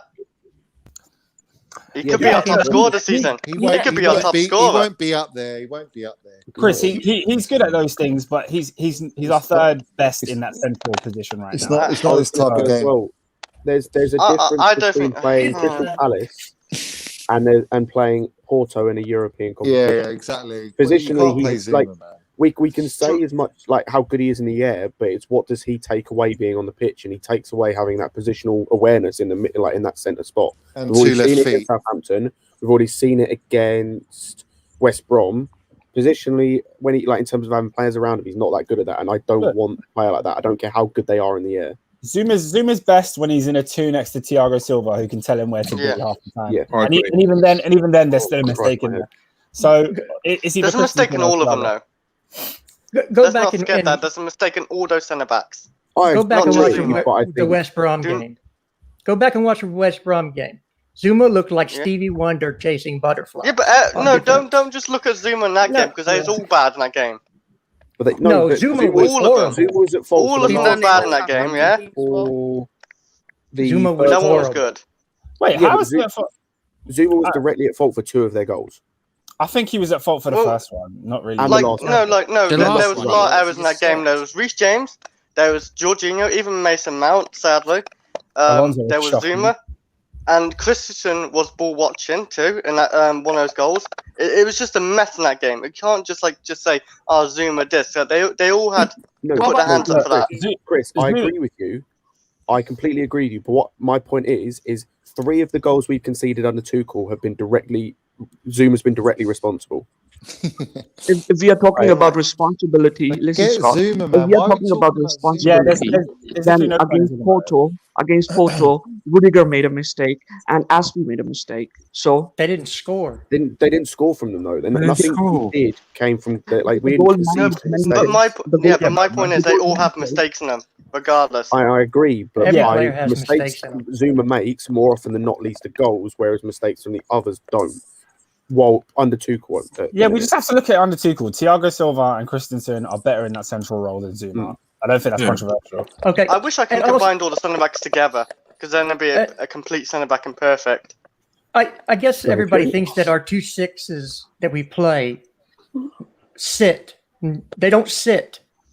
We only have They're one not six. traditional 6s. Yeah, I hate that, by the way. The center back is the deep line playmaker in this formation. He is like the holding mid. Okay? If you watch it, both Jorginho and Kovacic ended up outside of Crystal Palace's box. That's not a holding mid. Okay? The center back, the center back That's why you need Silva. is that distribution point. 100%. So it I has don't to even think be about that. somebody that is very, very good on the ball. And you have 2 of those, That's why- Thiago and Christensen. Thiago's the best at it. I didn't even think about that. So yeah, And to go off Jester's point, if you go back and watch the Crystal Palace game, there's certain times when Crystal Palace would have the ball with their centre backs, and Jorginho is the highest presser. I'm talking like ahead of Havertz, ahead of Mount. Like he literally comes out and presses, and they don't like sit. They don't sit at all. I'd say Jorginho is the only one that does, and even he doesn't do it that much. Kovacic You cannot has have never been a sitter. Rudiger. What's his name? You cannot have Rudiger, Thiago, and Aspie, the 3 leaders in backline. You need someone orthodox, and Zuma is more orthodox. He's gonna listen to Rudiger and That's literally been our centre back trio until Thiago Silva got injured. Yeah, that's it. And Thiago leads the other 2. That's how it works. And Kazri, That's why not- do you think that's not Alonso gonna should play this happen. game? Why do you think That's Alonso not gonna should play happen. this game? Father, you're very rude. You just come on points and you say, "What the fuck? What is wrong?" You need to be more technical, please. Kazrev, why should Alonso play this game? Alonso can't. I'm saying that might be a surprise because But why? either it's Werner or Mount, or either it's Havertz or Mount. That's the possibility because we need players who are better off the ball.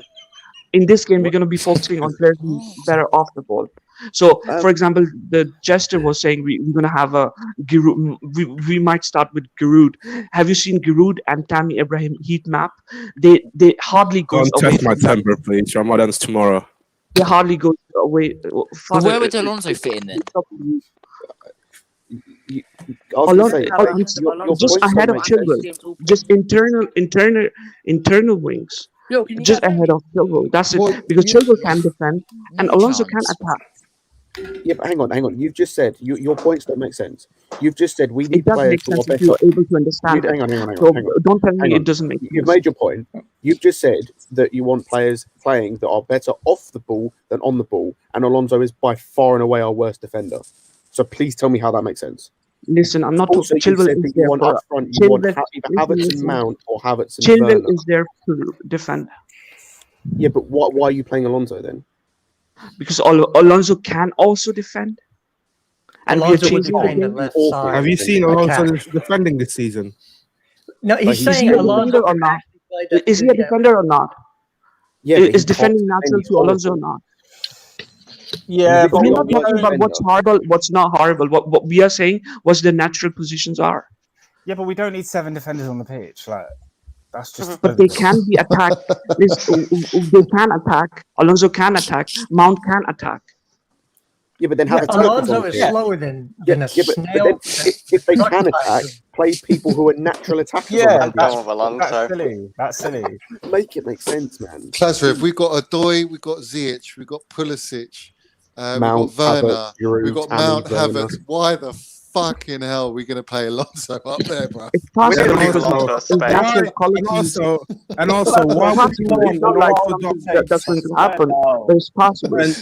I can't, man. Also, your statement is ridiculous. Like, why on earth you want an orthodox defender in our team when we got Aspilicueta, arguably Mr. Reliable on our team, Thiago Silva, the Mr. Experience in our back, and Rudiger has been one of the players that has been criticizing this a lot this season, and has been one of the players that Tuchel rates him a lot. And why would you want to take the back three, get rid of the why? Please, explanation the why. Why would you want to orthodox defender? I said only I would have Zuma over Thiago. You need to understand what's coming out of your mouth. What, we do. We don't understand what's coming out of your mouth. Don't touch my temper, please. Tomorrow's I Ramadan, so can hear an argument for Christensen. I'm not hearing an argument for Zuma. You can't play Zuma in the Christensen is centre. not able to play today. Yes, he tomorrow. is. Then it's have you not tomorrow. seen the goals He's not that playing Zuma tomorrow. leaking us this season? Christensen is not playing tomorrow. That's why I said Zuma. Christensen is fit. He's in the squad, I think. He's in Seville, so he can be picked just to start. If he plays now, I would probably have him over Zuma. But if he's not in squad, then I would have Zuma over Thiago Silva. Why? I mean, what's difficult? Because I Why? just told you. He's said- younger, he's He fitter. wants to get rid of he's more- Thiago But Silva, we need that's the why. experience. This is a big game. Thiago Silva's played the big games. Did he play that as well, though? Wasn't I don't that a think big game? Zuma has always got a mistake in him. Like, He you can didn't never have be 100%. any mistake against Crystal Palace, did he? Yeah, but that's Palace. Big Palace, deal. bro. And they still scored. Yeah, And Palace Yeah, they actually had scored a goal, lot of but, like, in the attack. It is one goal. Porto are They a still much better scored. team than Palace. You got to respect them, man. You can't. You're But like, we you're let him showing fight. them no I'm just saying, we respect let him playing. fight against West Brom, You're who are not basically like saying, 90 come at or us, whatever. come at us. Yeah, and Zuma have a played that game as 3-1. well.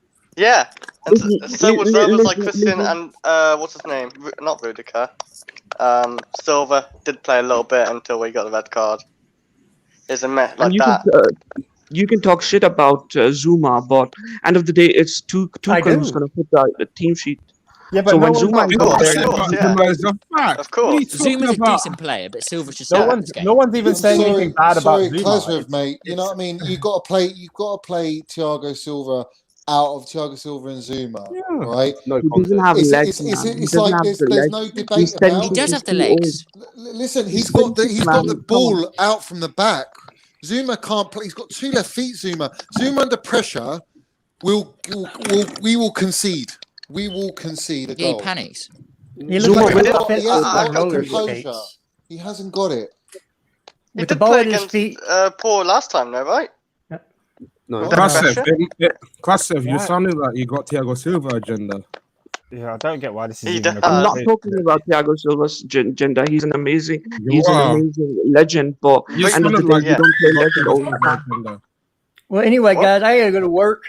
Big up the panel, everybody. Good talking to you. Yeah, bro. Nice one. Yeah, man. Nice I always one, love man. being here. Looking forward to a big win on Tuesday. And then we Yep. move and we knock Man City out of the FA Cup. Yeah, Definitely. So love that. Love that. Love that. Damn right. Yeah, What's both everyone's score predictions for the game tomorrow, by the way? I got a 3-0. I got a 3-0. I'm saying, yeah, I'm saying What, 3-1 3-0 as in- tomorrow. We beat them 5-0 3-0. aggregate. Yep. 5-0 aggregate. Okay. I'm gonna say No, I don't think it'll be 3-0. I'm gonna say 2-0 and we beat them 4-0 in aggregate. I think it's gonna be. I the same think game. we'll win at 1-0. Keep it tight. There's manage no one the think game. we'll concede then. You don't think I'll we'll go- concede? We I'll I go think conceded we'll for manage 1. it. 3-1. Manage the game out. Yeah, I don't think we'll concede. Like we Really? did really well in the first leg, defensively speaking, and I think it will be a similar situation. But they got a better attack this time, haven't they? They got one extra player. They I thought it was that 2 extra. striker. They have, but like one's a midfielder. But One's he's a even that good, forward. that striker. I don't think he's much better than Yeah, Mourinho. yeah. Were they suspended or were they injured? Whoever's in the background, Suspended. Sonia Michael. They were Suspended. I didn't do suspended. that. I think we Yeah, should they were I don't suspended. know that. weather the storm for the first half an hour, and then try and nick a goal. I agree with Scott. I think we'll go 2-0. Yeah, 2-0. I think 1-0. It's got the nice background. That's not me. That's not me. Lewis, I think it's that Eto. Background disappears. Yeah, he's making a lot of noise. Get rid. Yeah, man, I think we'll win 2-0. 2-0. Yeah. 2-0's lucky what I'm feeling as well. Chris, what were you going to say? Yeah, I was gonna say 3-1. Like, I think we're definitely seeing one goal, but like, I think, we're scored. I don't know. Like, yeah, we'll score the first goal, and then it go maybe 1-1, and then we'll like maybe get another goal, and then coast it near the end for a third. Like, just finish it off. I think definitely 3-1 win. I think Kai Havertz will score again as well if he starts. I hope so. Yeah. Yeah, let's hope so, man. Let's hope so. Would you guys start, Kai? I don't know. I was doing work, so I missed the beginning of the stream. But like attacking wise, what's everyone thinking? For me, you've got to start Kai or Giroud because you've got to have someone who can hold the ball up. And I'd just start Kai because I think he did more against Porto in the last game than Giroud did. Mm-hmm. Well, even though both of them didn't do a lot, I thought Kai did more. Kai was poor the last ball. How can you have Giroud? Yeah. I don't think he was poor. I don't think he did a lot, but I think that a lot of that came down to the service. And it's not like Giroud did a lot when he came on. I think he did even less. If you have Giroud in your starting 11, you're losing. You're losing the game. No. Simply. You don't know that. Well, why? Explain why. Hang on. What did you say? If you see his heat map, he's only on a penalty box. That's it. Who? We don't need players like that. We are not playing David Moyes. Who's on the penalty box? Goal, are we? Who? What are you talking about? He's talking about Giroud. He's actually making a decent point. He doesn't stand in a penalty box. You're selecting 36 years old and 34 years He's old. not You're saying he just sits in the penalty box. No, he doesn't. No, but he's saying that like outside the box, he doesn't give us as much. He's not as mobile. He's not as mobile. He doesn't. But he offers an outlet. You either have to works off like a good wing. When he has a winger who can play off him, that really works out for him. Like, remember Eden Hazard and Giroud. Like, that really worked off from him. But like, it's depending what wings you have around him, I would say. But yeah, I wouldn't even start him anyway. But I'm just saying, like, you don't know we'd lose if we start Giroud. Like, Giroud saved us an Atletico number as well. Now it's Giroud. I'll start Giroud. I think that's the thing. It depends on the players you have around him. Because as I said, if you have like a front three of like Mount, Werner, and Giroud, I don't think that'll work. Because you've got no one that's really creating anything playing those balls. But if you play a Ziyech there instead of Mount or instead of Werner, then you've got someone who can create something. Or if you play Pulisic instead of Werner, then you can play Mount because then you've got Pulisic can be the main creator. You might see a Tammy, man. No, we can't. No chance. Tammy's gone. Tammy can play against Brighton, and that's it. He hasn't played enough. Here's what's confusing me. Yeah? So when we played against Atletico, we dominated them, and it was pretty much because they let us have the ball, right? Same thing with like a Palace or any of those games we play in the league. For some reason, in this Porto game, we didn't do that. Like they were all over us, and I feel like they pressed us very well. I don't understand. I don't understand really why we would allow them to do that when we are the better team. We've got the better players. We have Kante. That's why Kante went there. I don't. Kante's here now, so. Yeah. What does that mean? Like, why? He needs to start. Oscar, it's probably because of the loss against West Brom, I think. You think I so? don't think it was that. Well, I think it was mentally, potentially mentally, they were worried. They were worried. We played the first 25 minutes. We were a bit shaky, and we just weathered the storm. Yeah, I would say as well. I don't necessarily think it was more down to the way that Conceição set them up.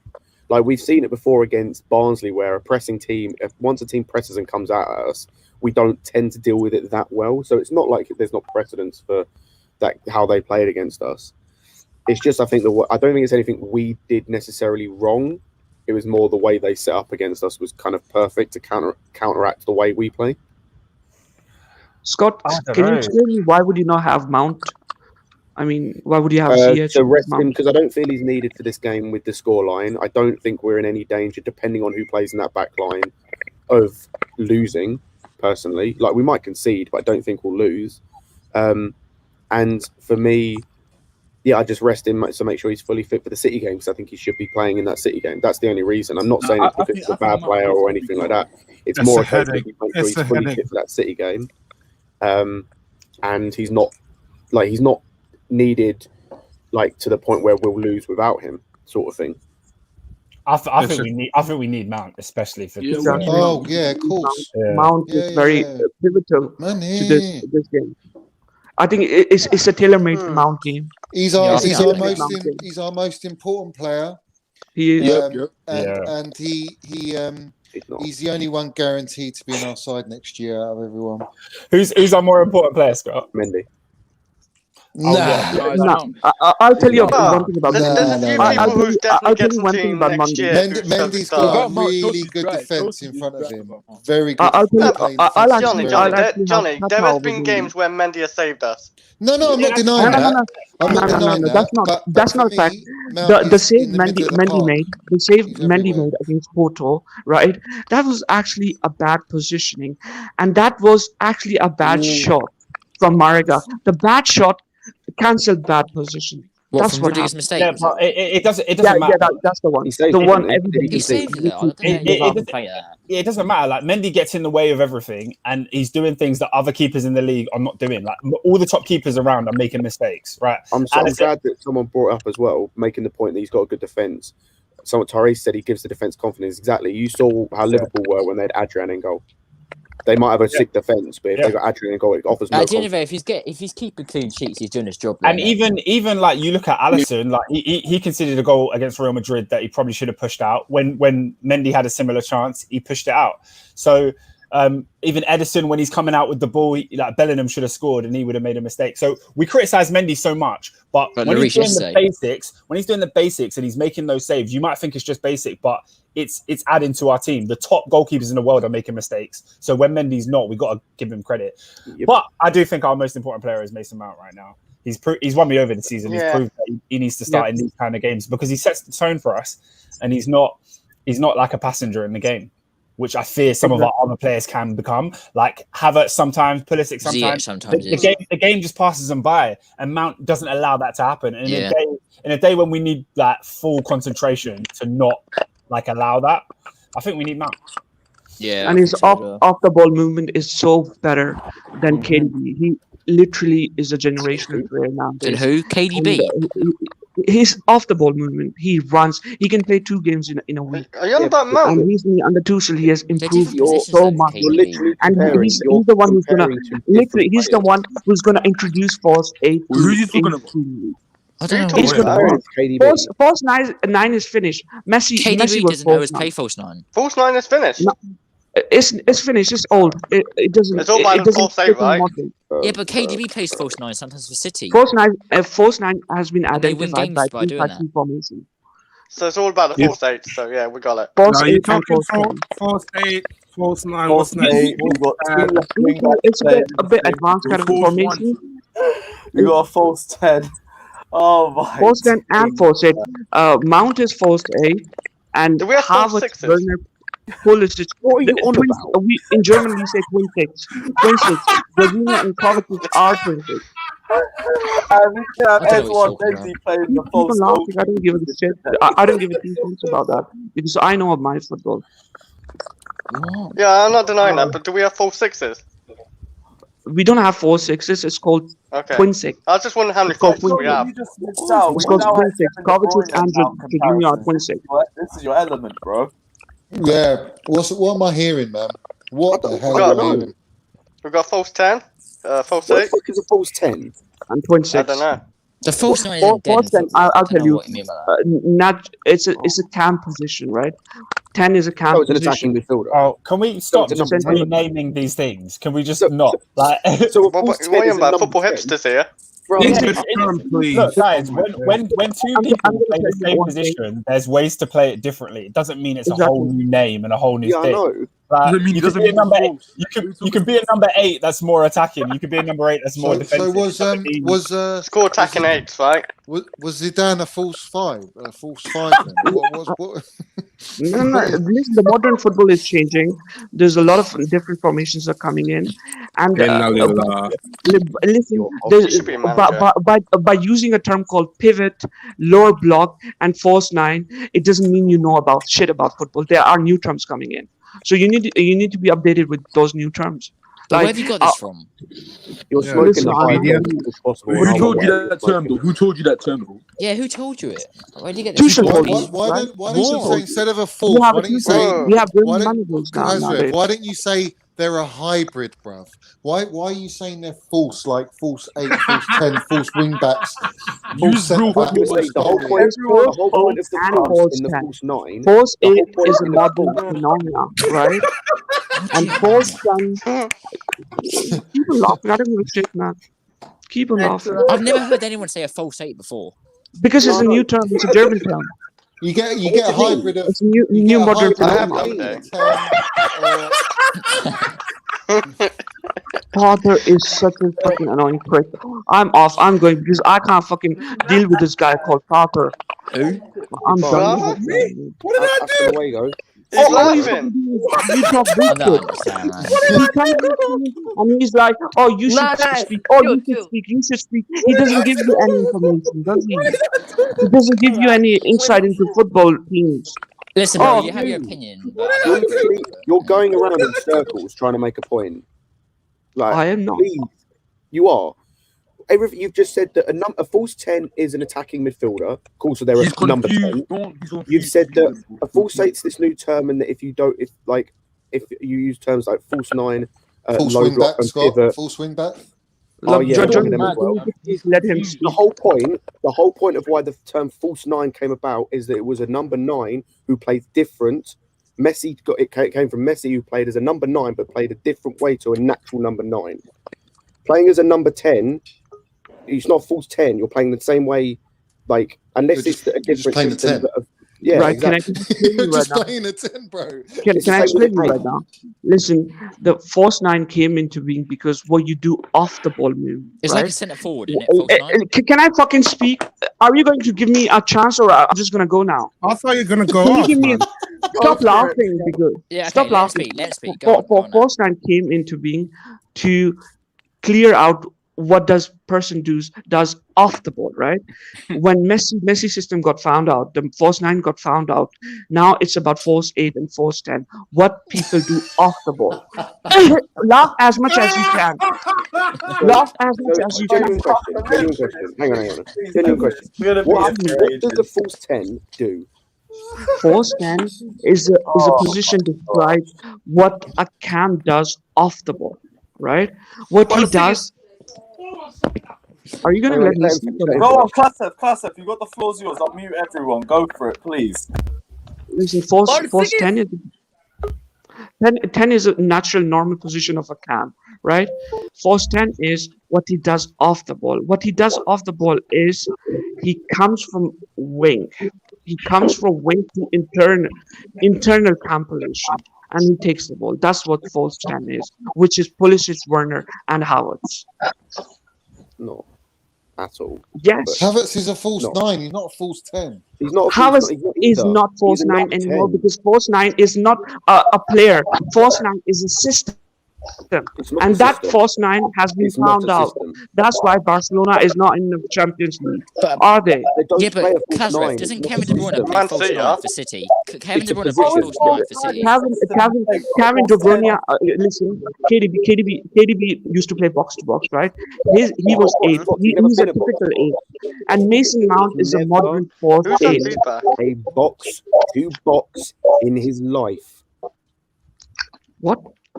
He's never been a box to box. He's a Kevin. We are talking about KDB. Yes, he's never been a box to KDB is box to box. In the same way that Kovacic has never been a CDM in his career until Sarri played him there, ever. Listen, Kovacic right now under Tuchel is CDM, and No, he's Jorginho not. is He's CDM. never been a CDM. Doesn't play like a CDM. He's a centre mid. Kovacic is a box to box. Kovacic is at the moment is not box to box. Yes, he Players is. are He goes not from box false 8, to false 9. box. Positions are. Why don't you get that in your head? But he You're gets saying the balls and Kovacic- carries it, then he Kovacic. He gets the ball from defence, then carries it and plays it on. Yeah. He literally gets from defence into attack. Yeah, exactly. He's a box to box midfielder.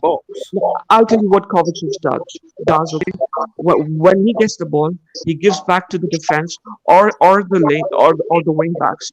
right?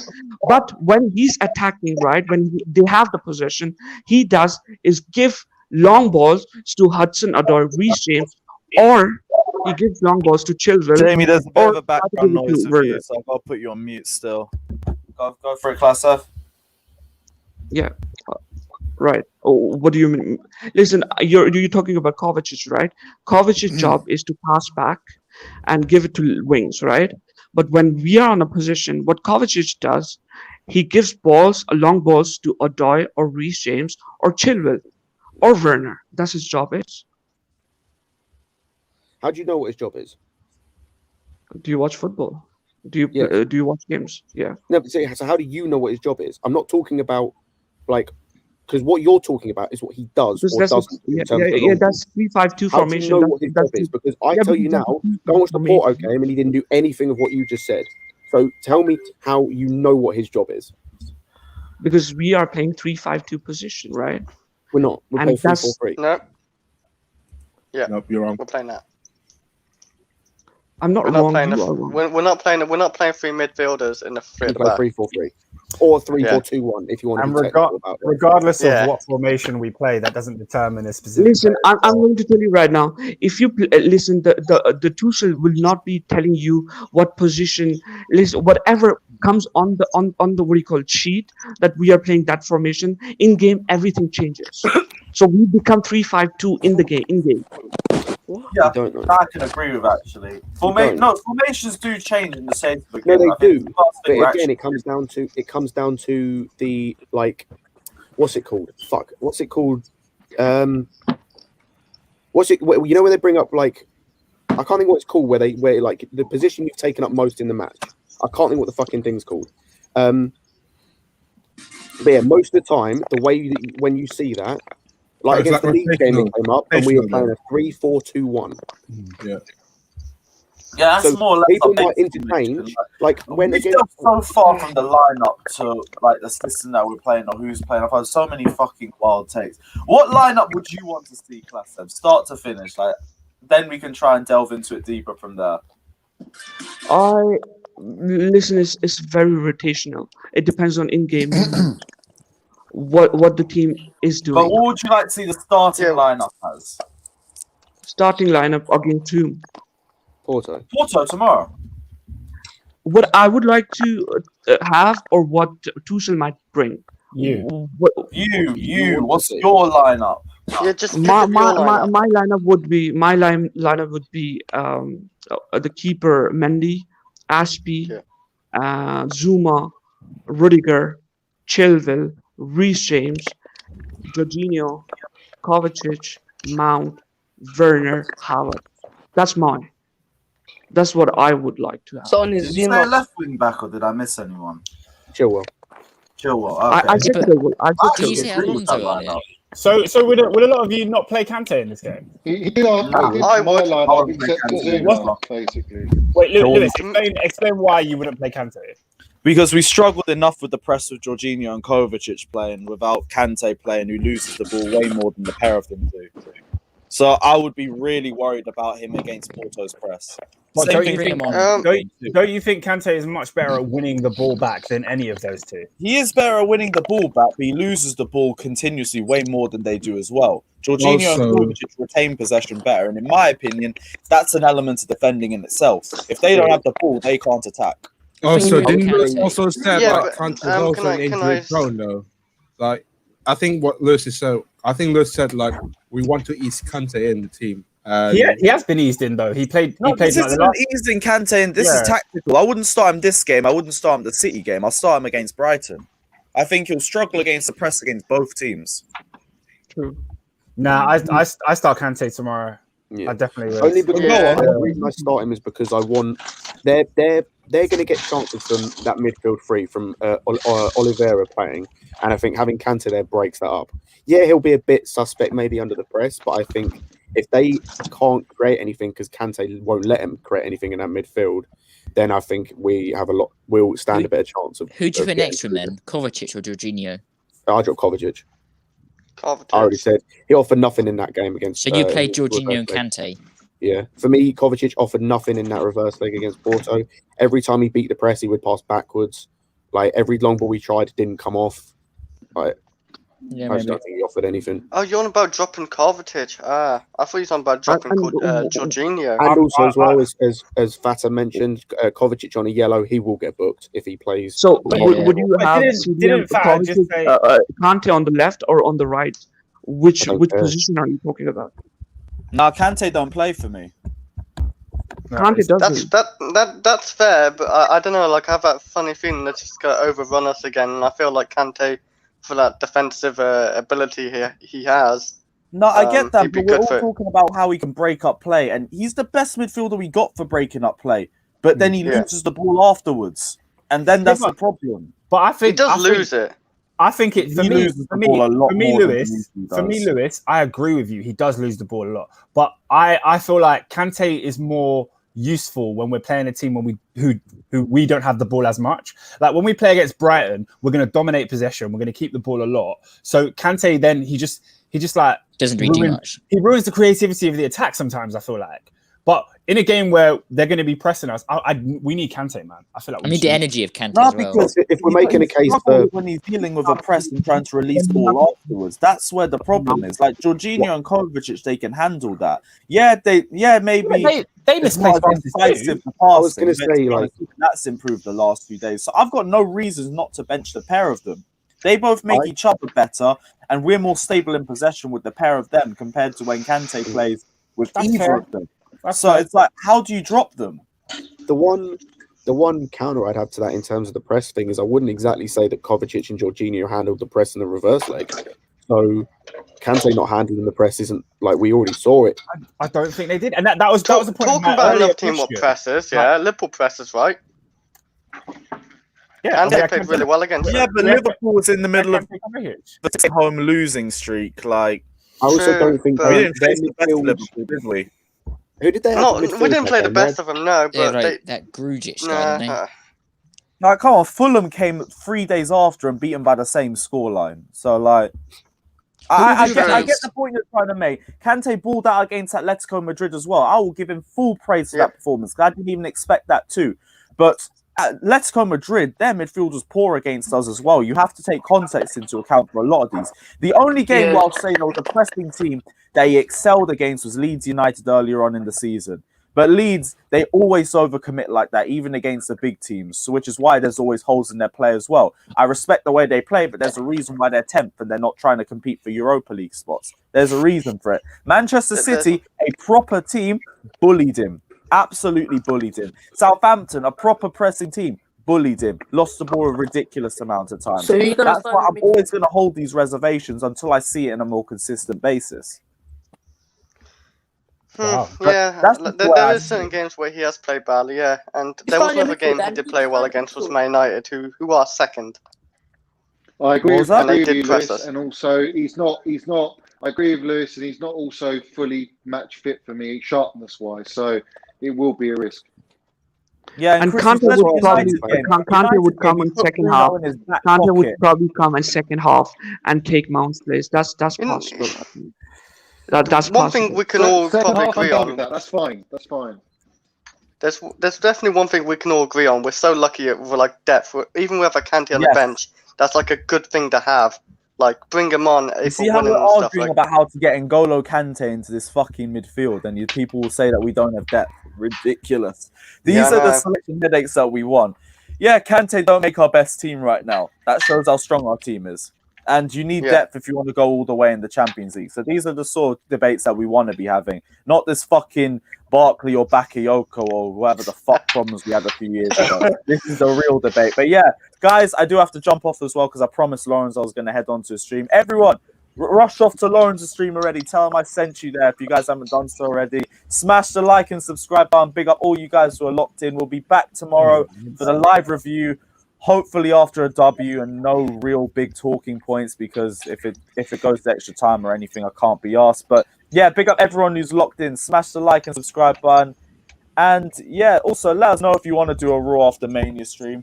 I don't know if I'm feeling it. If you lot want it though, we'll do it. But let us know. Big up Stephanie in the comments section as well. He's saying Kante for Kovacic second half because Kova's on a yellow. Yeah, I back that for game management purposes. That's probably the only way I'd see him in the team. Didn't Patter say that the yellow cards get erased? No, Yeah, only if semi-finals. That's for the semi-final. Yeah. So if So Kovacic if he gets doesn't booked, get a he's yellow suspended. card, then his will be erased. But if he gets a yellow card, he'll be banned for the first leg. Yeah, all yellow Yeah, cards, this game's gonna all be yellow tricky. cards, basically all your yellow cards expire on completion of the quarter part. So And big up to Forsyth. So if he gets Big a up to yellow, then it doesn't Forsyth. count. So big That's up to the way I- False 8 as well. I can't be False arsed. 8, full swing back, full goalie. False goalkeeper, bro. False manager. Mason Mount, the Forsyth, the new generation footballer. Yeah. He's And the Ballon Champions d'Or. If we win Champions League, he's Ballon d'Or. Guys, I got to jump off. I Ballon d'Or promise Lawrence. In a bit, lads. In a bit. Yeah, see ya. Big up, Chow. We'll be back tomorrow. And as always, up the Chelsea. Let's go. Let's go.